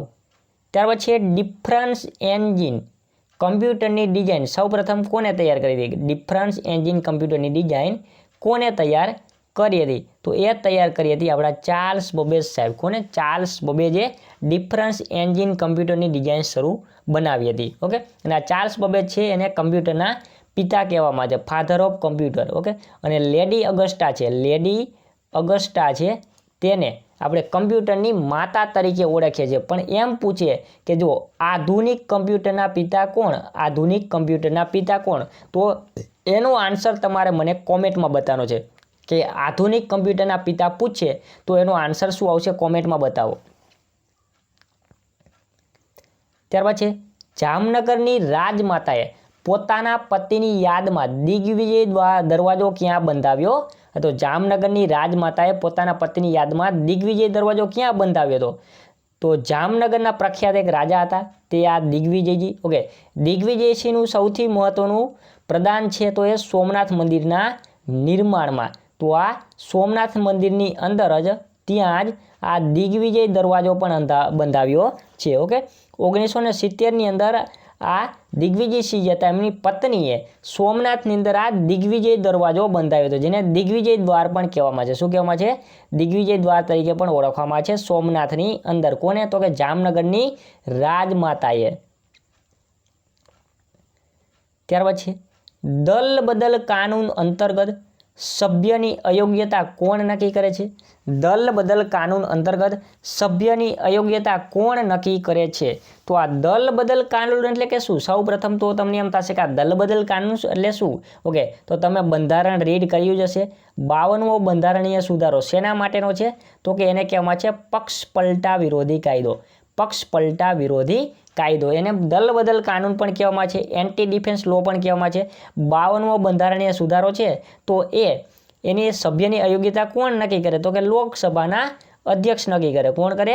લોકસભાના અધ્યક્ષ હોય છે એ સભ્યની અયોગ્યતા નક્કી કરે છે. અનુચ્છેદ 102ની અંદર અનુચ્છેદ 102(2) અંદર એની જોગવાઈ કરવામાં આવી છે. ઓકે, 52મો બંધારણીય સુધારો અને 10મી અનુસૂચિની અંદર પણ એની જોગવાઈ કરવામાં આવી છે.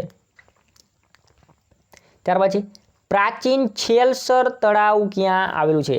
પ્રાચીન છેલસર તળાવ ક્યાં આવેલું છે? પ્રાચીન છેલસર તળાવ. તો આ છેલસર તળાવ છે પ્રાચીન છે ધુમલીની અંદર આવેલું છે. ક્યાં આવેલું છે? પ્રાચીન છેલસર તળાવ ધુમલીની અંદર આવેલી છે. હવે ધુમલી ક્યાં જિલ્લામાં આવ્યું? તો કે ધુમલી છે ભાણવડ તાલુકાની અંદર આવ્યું. ક્યાં આવ્યું? ભાણવડ તાલુકાની અંદર આવ્યું. હવે આ ભાણવડ તાલુકો કયા જિલ્લામાં આવ્યો? તો કે ભાણવડ તાલુકો છે એ દ્વારકા જિલ્લાની અંદર આવ્યો. દ્વારકા જિલ્લાની અંદર આવ્યો આપણો આ ભાણવડ તાલુકો. દ્વારકા જિલ્લાની અંદર ભાણવડ તાલુકો. ઓકે, પછી આ છે વડાલી. ઓકે, તો આ વડાલી છે એને સાબરકાંઠાની સંતનગરી કહેવામાં આવે છે. શું કહેવામાં છે? સાબરકાંઠાની સંતનગરી તરીકે આ વડાલીને ઓળખવામાં આવે છે. અને જ્યારે વલભીની અંદર ચીની યાત્રાળુ હ્યુએન સાંગ છે જ્યારે વલભીની મુલાકાત લીધી એ પહેલાં એમને આ વડાલીની મુલાકાત લીધી હતી. તો આ વડાલી છે સાબરકાંઠા જિલ્લાની અંદર આવેલું છે. એન આ વડનગર છે આપણા મોદી સાહેબનું જન્મસ્થાન આપણા મહેસાણા જિલ્લાની અંદર આવેલું છે.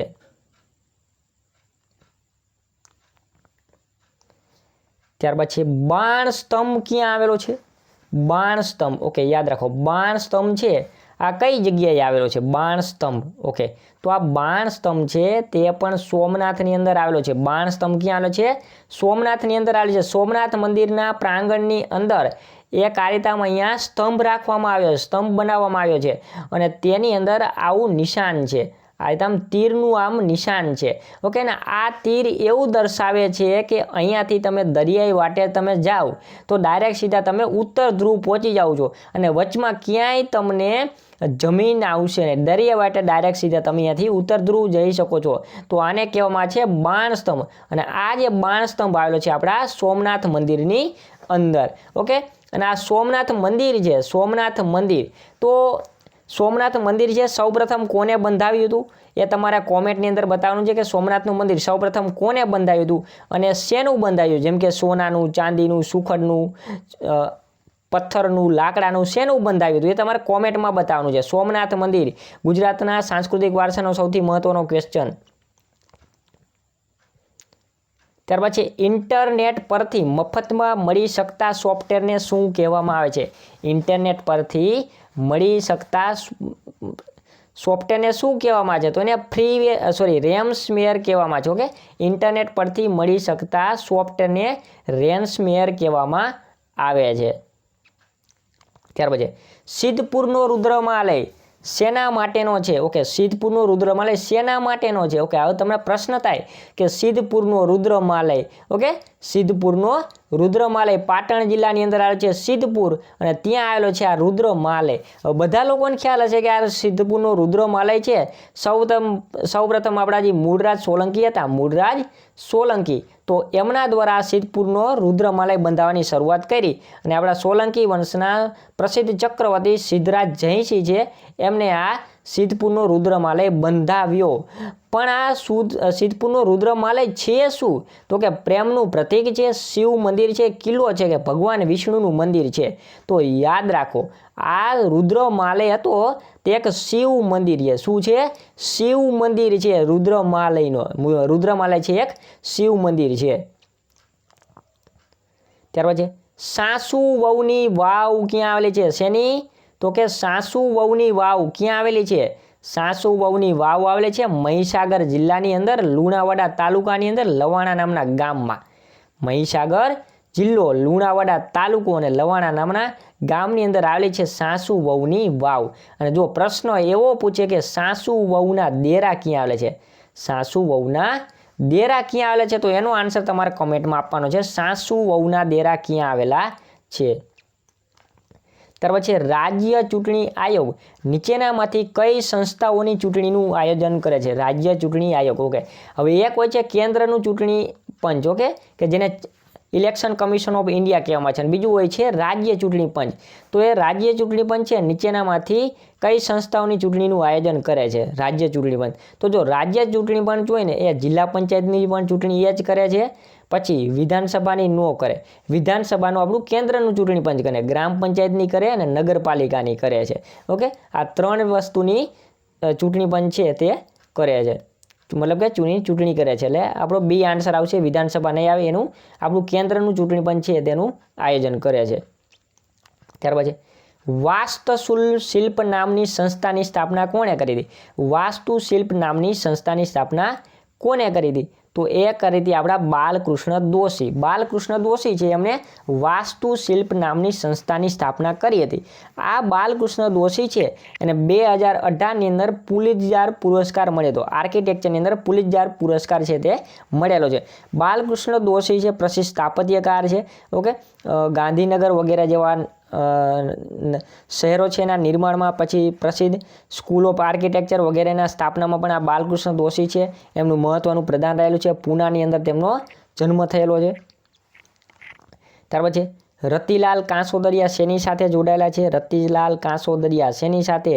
ધાતુકલા સાથે સંકળાયેલા છે. રતિલાલ કાંસોદરિયા છે એ ધાતુ સાથે સંકળાયેલા છે. ત્યાર પછી કેગને ગેરવર્તણૂક અને અક્ષમતાના આધાર પર રાષ્ટ્રપતિ કોની સલાહ દ્વારા તેના પદ પરથી હટાવી શકાય છે? કેગને ગેરવર્તણૂક અને અક્ષમતાના આધાર પર રાષ્ટ્રપતિ કોની સલાહ દ્વારા તેના પદ પરથી હટાવી શકે છે? તો જે રાષ્ટ્રપતિ છે તેને સર્વોચ્ચ ન્યાયાલયની સલાહ લે પછી એને પદ ઉપરથી હટાવી શકાય. સર્વોચ્ચ ન્યાયાલયની સલાહ દ્વારા જ પછી એને પદ ઉપરથી હટાવી શકાય છે. ઓકે, કેગની જો વાત કરવામાં આવે, કેગની વાત કરવામાં આવે તો કેગ જે આપણા બંધારણના આર્ટિકલ 148થી 151માં એની જોગવાઈ કરવામાં આવેલી છે. હવે અહીંયા તમારે પાછો એક આન્સર આપવાનો છે કે હાલના પ્રસિદ્ધ કેગ તરીકે કોણ છે? ઓકે, હમણાં નવા કેગ તરીકે હમણાં નવી નિમણૂક કરવામાં આવી છે. તો હાલના અત્યારના કેગ કોણ છે તમારે કોમેન્ટમાં બતાવજો. હાલના કેગ કોણ છે? કમ્પ્ટ્રોલર ઓડિટર જનરલ ઓફ ઇન્ડિયા કોણ છે તમારે કોમેન્ટમાં બતાવવાનું છે. ઓકે મિત્રો, કોમેન્ટની અંદર તમને આન્સર આપશો, તમે લખશો એટલે તમને યાદ જલ્દી રહી જશે. તમને યાદ આવશે કે મેં તે આ ક્વેશ્ચન લખ્યો હતો. ત્યાર પછી હેમુ ગઢવીએ સૌપ્રથમ કયા નાટકમાં ભૂમિકા ભજવી હતી? હેમુ ગઢવી પ્રખ્યાત સંગીતકાર હતા કે જેમને ઝવેરચંદ મેઘાણી દ્વારા લખેલી સંગીતના ગીતો છે એને દરબારની અંદરથી પ્રજા વચ્ચે લાવવામાં મોટો ફાળો આપેલો છે. તો આ એવા હેમુ ગઢવી છે એમને મુરલીધર નાટકની અંદર સૌપ્રથમ ભૂમિકા ભજવી હતી. મુરલીધર નાટકમાં સૌપ્રથમ ભૂમિકા ભજવી હતી. ત્યાર પછી મિનળ વાવ ક્યાં આવેલી છે? યાદ રાખો, મિનળ વાવ. મિનળ વાવ ક્યાં આવેલી છે એવો પ્રશ્ન પૂછ્યો છે. મિનળ વાવ, તો આ જે મિનળ વાવ છે રાજકોટ જિલ્લાની અંદર આપણા વીરપુરની અંદર આવેલી છે. વીરપુરની અંદર આ મિનળ વાવ આવેલી છે. હવે વીરપુરને આપણે યાદ કરીએ તો તરત જ આપણને યાદ આવે જલાબાપા. કોણ? જલાબાપા, જલારામ બાપા. ઓકે, જેને જલાબાપા તરીકે પણ ઓળખીએ છીએ કે આ જલારામ બાપા છે. ત્યાં તેનું અન્નક્ષેત્ર આવેલું છે અને ત્યાં કોઈ પણ પ્રકારનો દાન દરવાજો સ્વીકારવામાં આવતો નથી. ઓકે, પ્રસિદ્ધ છે. ત્યારબાદ કયા બંધારણીય સુધારાથી કોઈ વ્યક્તિને 2 કે તેથી વધુ રાજ્યોના રાજ્યપાલ તરીકે નિમણૂક કરી શકાય છે?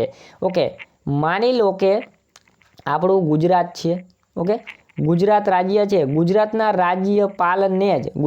રાજ્યપાલને સાથે મહારાષ્ટ્રના રાજ્યપાલ તરીકે પણ એની જ નિમણૂક કરવામાં આવે.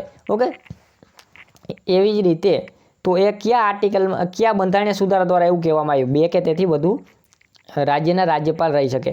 તો એ 7મા બંધારણીય સુધારાની અંદર આની જોગવાઈ કરવામાં આવેલી છે. 7મા બંધારણીય સુધારામાં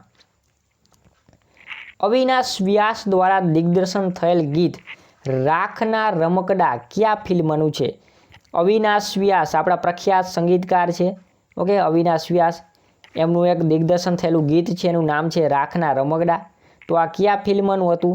તો આ ફિલ્મ હતું મંગળફેરા. મંગળફેરા નામનું ફિલ્મ હતું, એમનું આ ગીત હતું રાખના રમકડા. અને આમના પુત્રનું નામ છે ગૌરાંગ વ્યાસ. ઓકે, આમના પુત્રનું નામ છે ગૌરાંગ વ્યાસ અને તેઓ શ્રુતિ સંસ્થા સાથે સંકળાયેલા છે. શેની સાથે?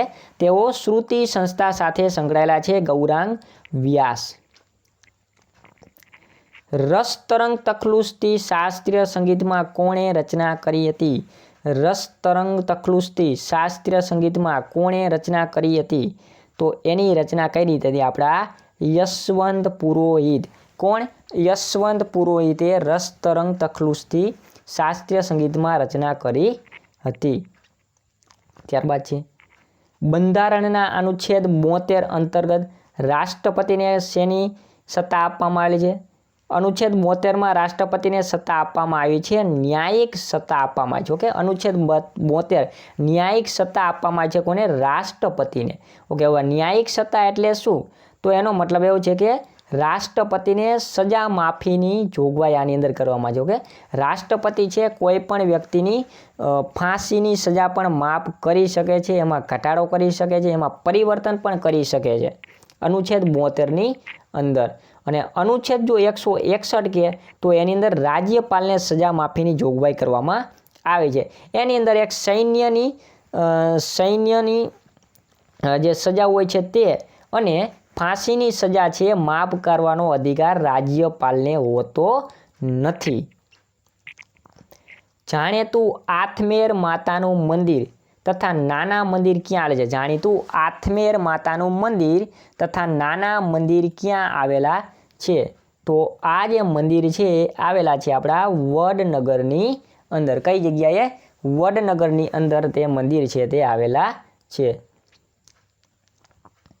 ત્યારબાદ છે દિલ્હીમાં યોજાયેલ અપના ઉત્સવ 1986 કાર્યક્રમ અંતર્ગત ગુંજે પથ્થર કાર્યક્રમમાં ખાલી જગ્યાનો સિંહ ફાળો માનવામાં આવે છે. ખાલી જગ્યાનો સિંહ ફાળો માનવામાં આવે છે.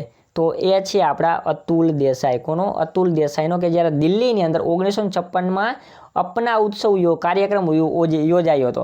તો આ અંતર્ગત ગુંજે પથ્થર નામનો કાર્યક્રમની અંદર સિંહ ફાળો આપ્યો હતો આપણા અતુલ દેસાઈએ. કોને? અતુલ દેસાઈએ એની અંદર ફાળો આપ્યો હતો. ત્યારબાદ છે રાજબાઈની વાવ ક્યાં આવેલી છે? રાજબાઈની વાવ ક્યાં આવેલી છે?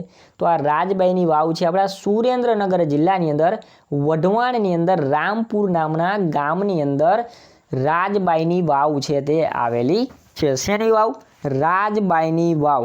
ઓકે, કઈ જગ્યાએ? સુરેન્દ્રનગર જિલ્લાના વઢવાણ તાલુકાના રામપુરા ગામે. ઓકે, મોરબી છે તો એ આપણા સિરામિક ઉદ્યોગ માટે જાણીતું છે. મોરબી છે તે સિરામિક ઉદ્યોગ માટે જાણીતું છે. રાજકોટ છે, રાજકોટ શેના માટે જાણીતું છે? તો કે ડીઝલ એન્જિનના ઉદ્યોગ માટે જાણીતું છે. જામનગર શેના માટે જાણીતું છે?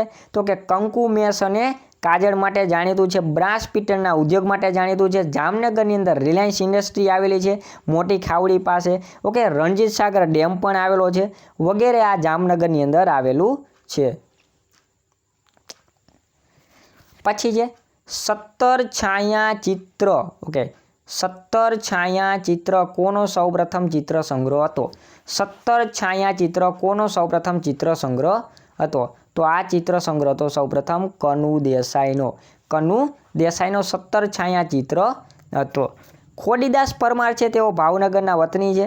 ઓકે, ધરતીના ચિત્રકાર પણ કહેવામાં આવે છે. ખોડીદાસ પરમાર છે, પીરાજી સાગર, પછી રસિકલાલ પરીખ, આ બધા ચિત્રકારો છે. રસિકલાલ પરીખ છે તેઓ આપણા સૌરાષ્ટ્રના સેકન્ડ મુખ્યમંત્રી હતા. સૌરાષ્ટ્રના સેકન્ડ મુખ્યમંત્રી રહી ચૂકેલા છે રસિકલાલ પરીખ, પ્રખ્યાત ચિત્રકાર છે. નીચેનામાંથી કયા અનુચ્છેદ અંતર્ગત રાષ્ટ્રપતિને સર્વોચ્ચ ન્યાયાલય પાસે કોઈ બાબતમાં સલાહ મેળવવા માટેની સત્તા પ્રાપ્ત થયેલી છે? તો એ છે અનુચ્છેદ 143ની અંદર. શેમાં? અનુચ્છેદ 143ની અંદર રાષ્ટ્રપતિને સર્વોચ્ચ ન્યાયાલય પાસેથી કોઈ બાબતની અંદર સલાહ મેળવવાનો અધિકાર છે. અને જો સર્વોચ્ચ ન્યાયાલય છે તે રાષ્ટ્રપતિને સલાહ આપે તો એ સલાહ રાષ્ટ્રપતિ પણ માનવા બંધાયેલા નથી. તો આ અનુચ્છેદ 143 છે. આ સુપ્રીમ કોર્ટ અને રાષ્ટ્રપતિથી સંબંધિત છે. પછી છે આબપુરા કુંડ ક્યાં આવેલો છે? આબપરાનો કુંડ ક્યાં આવેલો છે? તો આબપરાનો જે કુંડ છે તે આવેલો છે આપણા સાબરકાંઠા જિલ્લાની અંદર આબપુરા કુંડ આવેલો છે. ક્યાં? આબપુરા કુંડ છે સાબરકાંઠા જિલ્લાની અંદર આવેલો છે. ત્યારબાદ છે રતિકુમાર વ્યાસે. રતિકુમાર વ્યાસે 1941માં ખાલી જગ્યા નામના નાટકમાં જોબન પુત્રીની ભૂમિકા અદા કરી હતી. રતિકુમાર વ્યાસ છે એમણે 1941ની અંદર ખાલી જગ્યા નામના નાટકમાં જોબન પુત્રીની ભૂમિકા અદા કરી હતી. તો એ હતી આપણી ગોપિકા નામના નાટકની અંદર. ગોપિકા નામના નાટકની અંદર. ઓકે, તો મિત્રો આ થયા આપણા મોસ્ટ આઈએમપી કહી શકાય તેવા બિન સચિવાલય માટેના ક્વેશ્ચનો અને આપણી આ મોક ટેસ્ટ. તો આ વિડીયો મિત્રો તમને સારો લાગ્યો હોય તો લાઇક કરવાનું, હજી સુધી લાઇક ન કરીએ તો લાઇક કરી દેજો. ઓકે, એન્ડ આપણી ટેલિગ્રામ ચેનલ છે ગુજરાત જીકે ગુરુ, એને જોઈન કરવાનું ના ભૂલતા. વિડીયોની નીચેની ડિસ્ક્રિપ્શનમાં એની લિંક છે તે આપેલી છે. ઓકે, એન્ડ આ વિડીયો તમને કેવો લાગ્યો છે, એના પ્રતિભાવો છે તે પણ તમે કોમેન્ટની અંદર બતાવી શકો છો. થેન્ક યુ, ધન્યવાદ, જય હિન્દ. હેલો, નમસ્કાર મિત્રો. આપણી યુટ્યુબ ચેનલ ગુજરાત જીકે ગુરુ પર હું પંકજ કંજરિયા તમારું હાર્દિક સ્વાગત કરું છું. મિત્રો, આજે આપણે આ વિડીયોની અંદર બિન સચિવાલય તથા આવનારી તમામ પરીક્ષાઓ માટેના અગત્યના જે મોક ટેસ્ટના જે પ્રશ્નો છે એ આપણે જોવાના છે. તો ચાલો શરૂ કરીએ આપણો આજનો આ વિડીયો શરૂ કરતાં આપણી યુટ્યુબ ચેનલ ગુજરાત જીકે ગુરુ પર તમે નવા હોય તો ચેનલને સબસ્ક્રાઈબ કરી લેજો. એન્ડ વિડીયો સારો લાગે તો લાઇક પણ કરી દેજો. એન્ડ મિત્રો, આ ટેલિગ્રામ ચેનલ છે એની અંદર પણ આપણી ગુજરાત જીકે ગુરુ નામની ટેલિગ્રામની અંદર આપણી ચેનલ ચાલે છે. તો ત્યાં પણ તમે એને જોઈન કરી લો. ત્યાં પણ હું ઘણા બધા ક્વિઝ પોલ મૂકતો હોય છું, તો ત્યાં પણ તમને બેનિફિટ થશે. અને આ બધી જ વસ્તુ હું ફ્રી ઓફમાં પણ ત્યાં ક્વિઝ વગેરે મૂકતો રહેતો હોય છું ક્યારેક, તો એને પણ તમે જોઈન કરી લેજો. તો ચાલો સૌપ્રથમ ક્વેશ્ચન જોઈએ કે કયા શહેરને રસુલાબાદ તરીકે ઓળખવામાં આવતું હતું?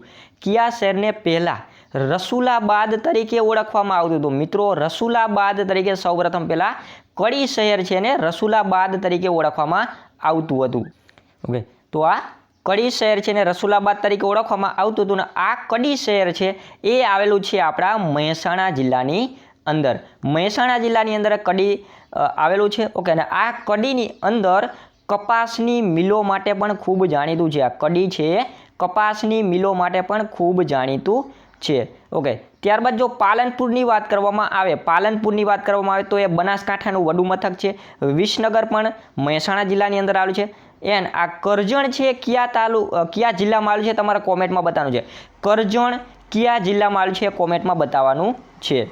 તો ત્યારબાદ છે સેકન્ડ ક્વેશ્ચન કે કર્ણસુંદરી નામની નાટિકાની રચના કોને કરી હતી? કર્ણસુંદરી નામની નાટિકાની રચના કોના દ્વારા કરવામાં આવી હતી? તો એ જે કર્ણસુંદરી છે એની નાટિકાની રચના બિલણ દ્વારા કરવામાં આવી. કવિ બિલણ છે એમને આ કર્ણસુંદરી નામની નાટિકાની રચના કરી હતી. ઓકે, આપણે જે કર્ણદેવ વાઘેલા છે એના ઉપર આ આખી નાટિકા છે. ત્યારબાદ છે રાષ્ટ્રીય ધ્વજ ફરકાવવાનો અધિકાર ખાલી જગ્યા છે. આપણે જે રાષ્ટ્રીય ધ્વજ ફરકાવીએ છે એ આપણને શેનો અધિકાર આપે છે? રાષ્ટ્રીય ધ્વજ ફરકાવવાનો, તો એ આપણો એક મૂળભૂત અધિકાર છે. આપણે રાષ્ટ્રીય ધ્વજ છે આપણે ફરકાવી શકીએ છીએ, આપણો મૂળભૂત અધિકાર છે. અને આના માટે આપણા ભારતના બંધારણની અંદરથી એક અલગ એક કાયદો પણ બનાવવામાં છે. રાષ્ટ્રીય ધ્વજ સંહિતા 2002 પણ બનાવવામાં આવી છે. કમાટીબાગ પ્રાણી સંગ્રહાલય ક્યાં આવેલ છે? કમાટીબાગ પ્રાણી સંગ્રહાલય ક્યાં આવેલ છે? વડોદરાની અંદર આવેલો છે કમાટીબાગ પ્રાણી સંગ્રહાલય. વડોદરા છે એ વિશ્વામિત્ર નદીના કિનારે આવેલું શહેર છે. અને મગરોની નદી, વિશ્વામિત્ર નદી છે ને મગરોની નદી કહેવામાં આવે છે, કેમ કે આ વિશ્વામિત્રી નદી છે એમાં મગરો વધારે જોવા મળે છે. અને આ વડોદરા શહેરની અંદર આજવા નિમેટા પણ આવેલું છે. ઓકે, આજવા નિમેટા એક પ્રવાસન સ્થળ છે. અને આજવા ડેમ પણ છે. શું છે? આજવા ડેમ પણ છે. ત્યારબાદ છે આમ સિદ્ધરાજ જયસિંહના અલંકાર રૂપે 4 મહાન કાર્યોમાં નીચેનામાંથી શેનો સમાવેશ થાય છે? ઓકે, સિદ્ધરાજ જયસિંહ, સોલંકા વંશના પ્રસિદ્ધ રાજા સિદ્ધરાજ જયસિંહ, એના 4 જે મહાન કાર્યો છે ખૂબ જ પ્રખ્યાત છે. તો આ 4 મહાન કાર્યો ક્યાં છે? તો એક તો છે મહાલય. તો મહાલય એટલે શું? તો એને એક પ્રસિદ્ધ રુદ્ર મહાલય બંધાવ્યો હતો. સિદ્ધપુરની અંદર એને રુદ્ર મહાલય બંધાવ્યો હતો. પછી છે મહાયાત્રા, તો એને પ્રસિદ્ધ સોમનાથ મહાદેવની યાત્રા કરી હતી. શું કરી હતી? સોમનાથ મહાદેવની એને પ્રસિદ્ધ યાત્રા કરી હતી. પછી છે મહાસર. શું છે? મહાસર.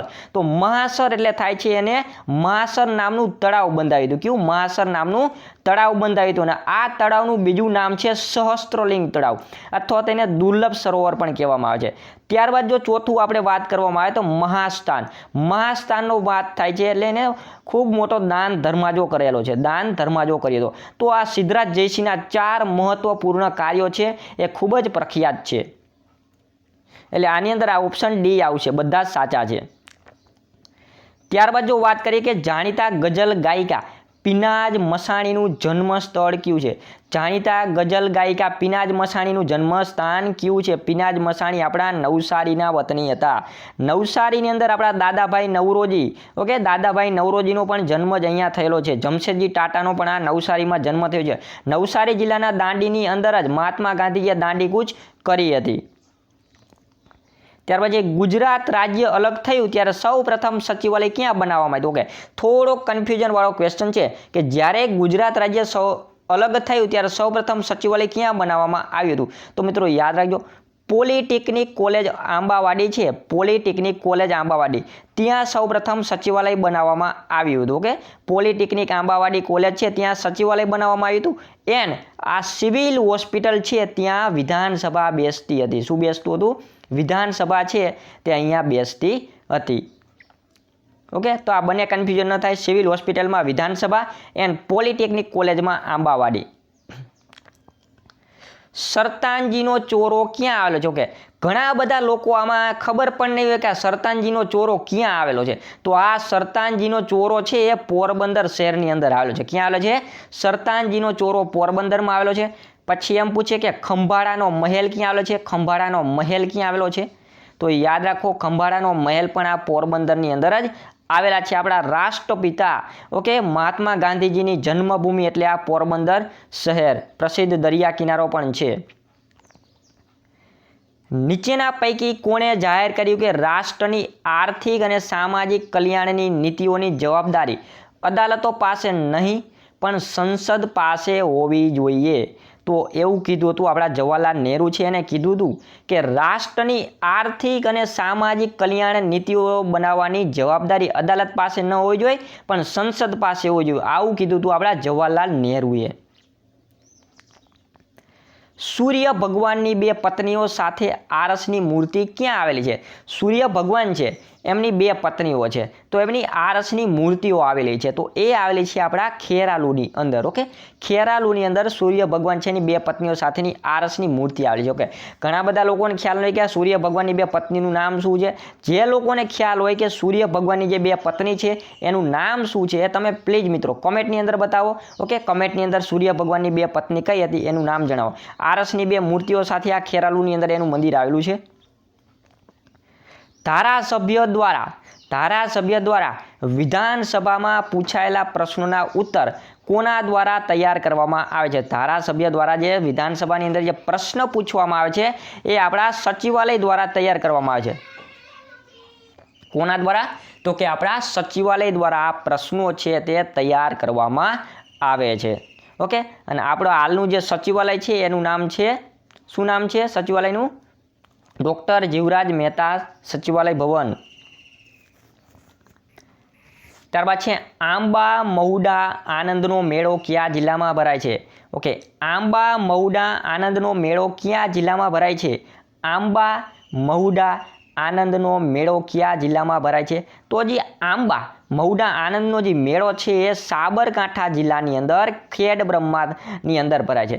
સાબરકાંઠા જિલ્લો, ખેડબ્રહ્માની તાલુકો, અને અહીંયા અંદર છે આંબા મહુડા નામનું ગામ છે, ત્યાં આંબા મહુડા આનંદનો જે મેળો છે એ ભરાય છે. શું ભરાય છે?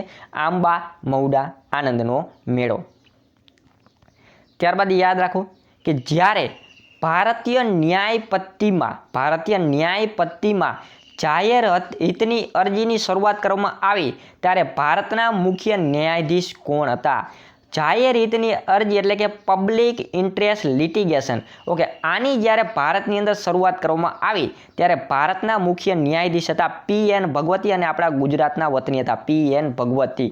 ઓકે, જાહેર હિતની અરજી એટલે શું કે જ્યારે કોઈ વ્યક્તિ છે, ઓકે, કે જે ન્યાયાલયની અંદર જવા માટે સક્ષમ નથી, આર્થિક રીતે સક્ષમ નથી, સામાજિક રીતે સક્ષમ નથી, ત્યારે એ દુબળા પાતળા વ્યક્તિ છે કે જે ન્યાયાલયમાં જવા માટે સક્ષમ નથી, એના બદલે જો કોઈ બીજો વ્યક્તિ છે એના ન્યાયાલયની અંદર તે ન્યાય માટે જઈ શકે છે, એને કહેવામાં છે જાહેર હિતની અરજી. અને એ જે આપણા PN ભગવતી દ્વારા શરૂ કરવામાં આવી હતી એના સમયની અંદર. ઓકે, ત્યારબાદ છે ગુજરાત એનર્જી ડેવલપમેન્ટ એજન્સી ક્યાં આવેલી છે? ગુજરાત એનર્જી ડેવલપમેન્ટ એજન્સી છે કઈ જગ્યાએ આવેલી છે? તો ગુજરાત એનર્જી ડેવલપમેન્ટ એજન્સી છે તે આપણા વડોદરા જિલ્લાની અંદર આવેલી છે. વડોદરા જિલ્લાની અંદર ગુજરાત એનર્જી ડેવલપમેન્ટ એજન્સી છે તે આવેલી છે અને આને અંગ્રેજીમાં કહેવામાં છે ગુજરાત એનર્જી ડેવલપમેન્ટ એજન્સી, જેને જેડા તરીકે પણ ઓળખાય છે. જેડા તરીકે, ઓકે, વડોદરામાં આવેલું છે.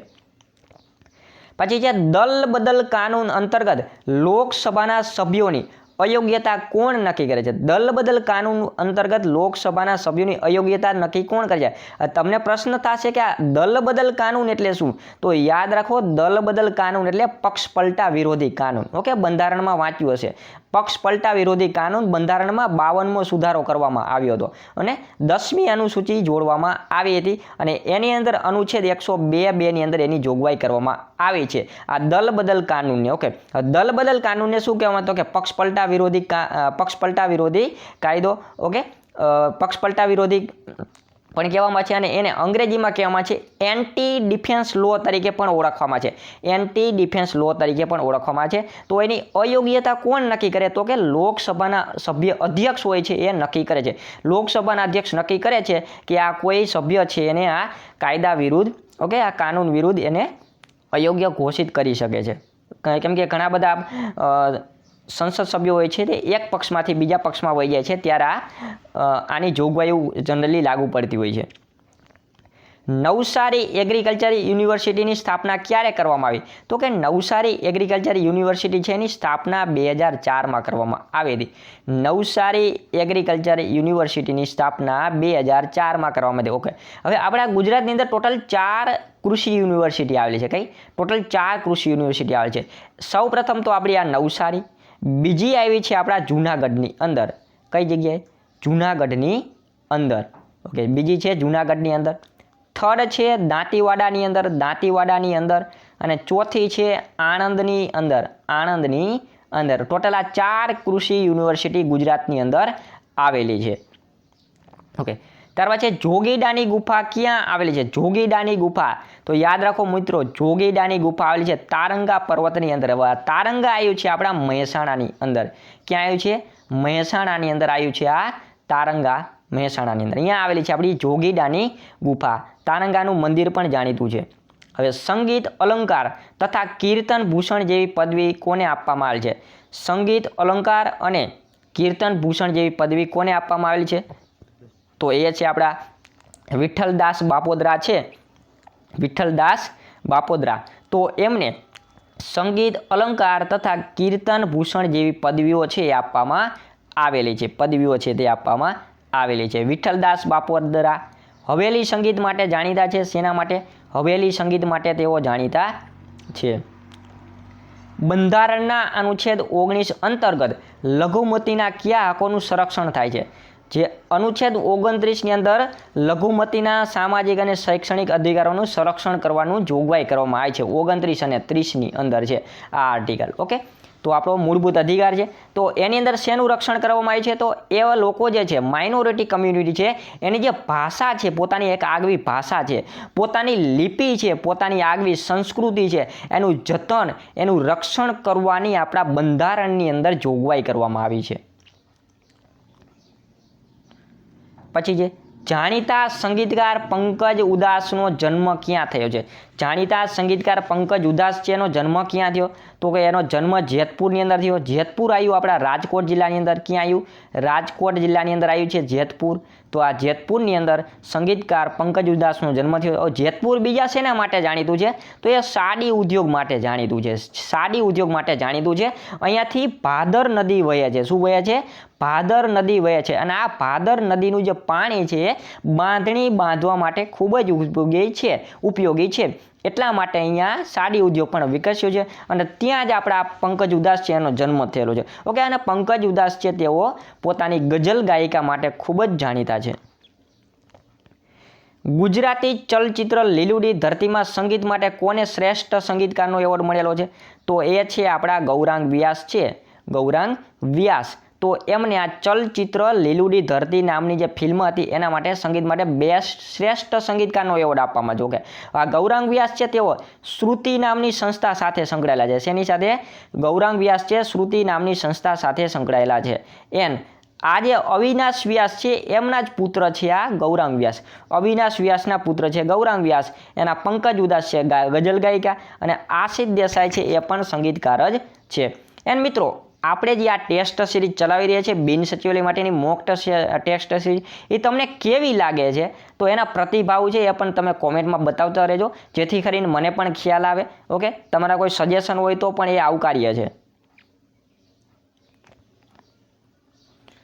ત્યાર પછી બંધારણના ભાગ 14A અંતર્ગત કઈ બાબતની જોગવાઈ કરવામાં આવી છે? બંધારણના ભાગ 14A અંતર્ગત, તો ભાગ 14A અંતર્ગત ટ્રિબ્યુનલની જોગવાઈ કરવામાં આવી છે. ઓકે, ટ્રિબ્યુનલની, વહીવટી પંચની, ઓકે, વહીવટી ન્યાય પંચની જોગવાઈ કરવામાં આવી છે. વહીવટી ન્યાય પંચની અનુચ્છેદ બંધારણના ભાગ 14A, અને આના માટે અનુચ્છેદ છે 323A. 323A.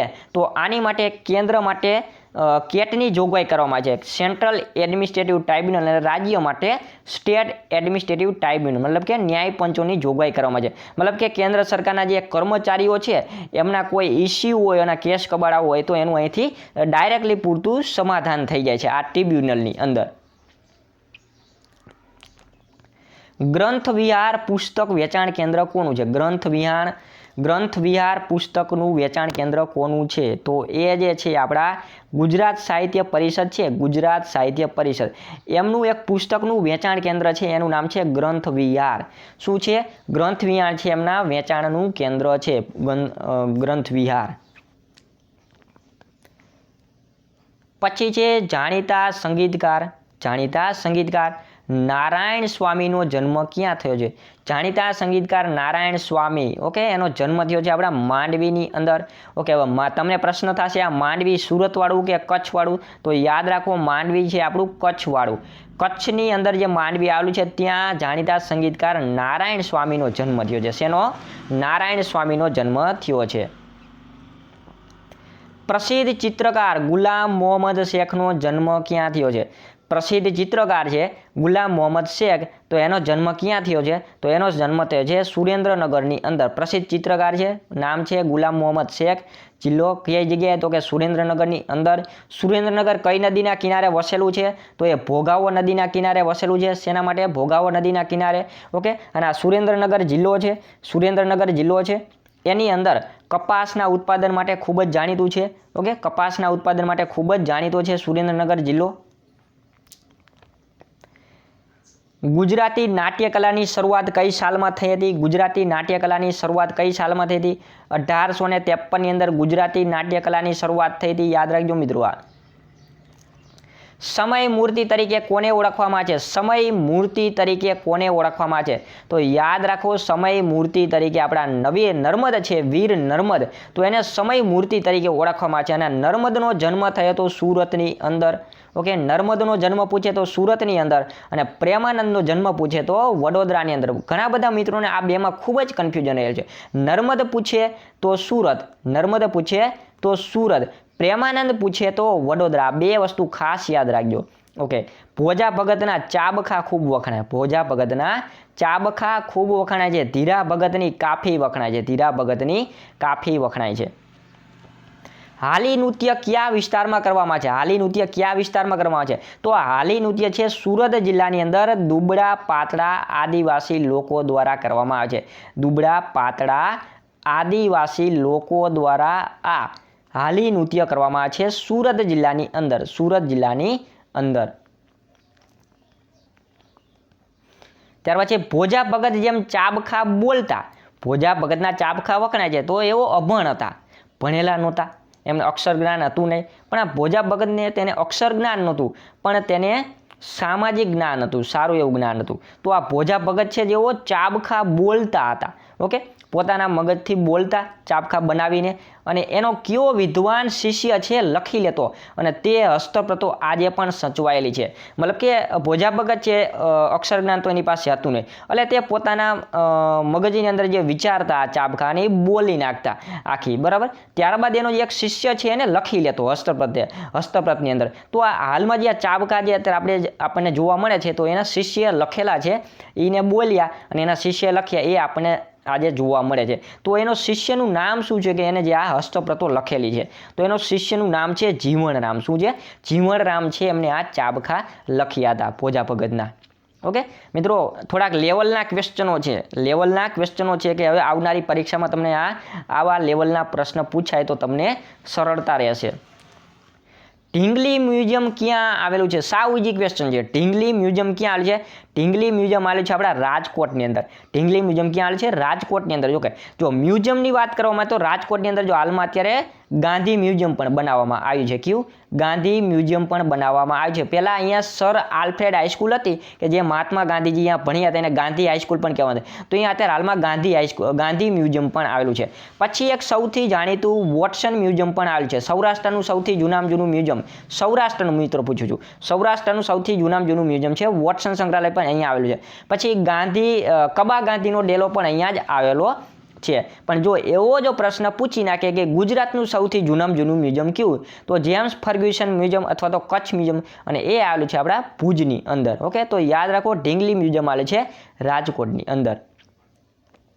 ઓકે, તો મિત્રો આ થયા આપણા બિન સચિવાલય માટેના મોસ્ટ આઈએમપી કહી શકાય તેવા ક્વેશ્ચનો. તો આપણી આ ટેલિગ્રામ ચેનલ છે ગુજરાત જીકે ગુરુને, એને ફોલો કરી લેજો ટેલિગ્રામની અંદર જઈને, અને ચેનલને હજી સુધી સબસ્ક્રાઇબ કરવાનું બાકી હોય તો યુટ્યુબની અંદર એને પણ સબસ્ક્રાઇબ કરી લો. Thank you.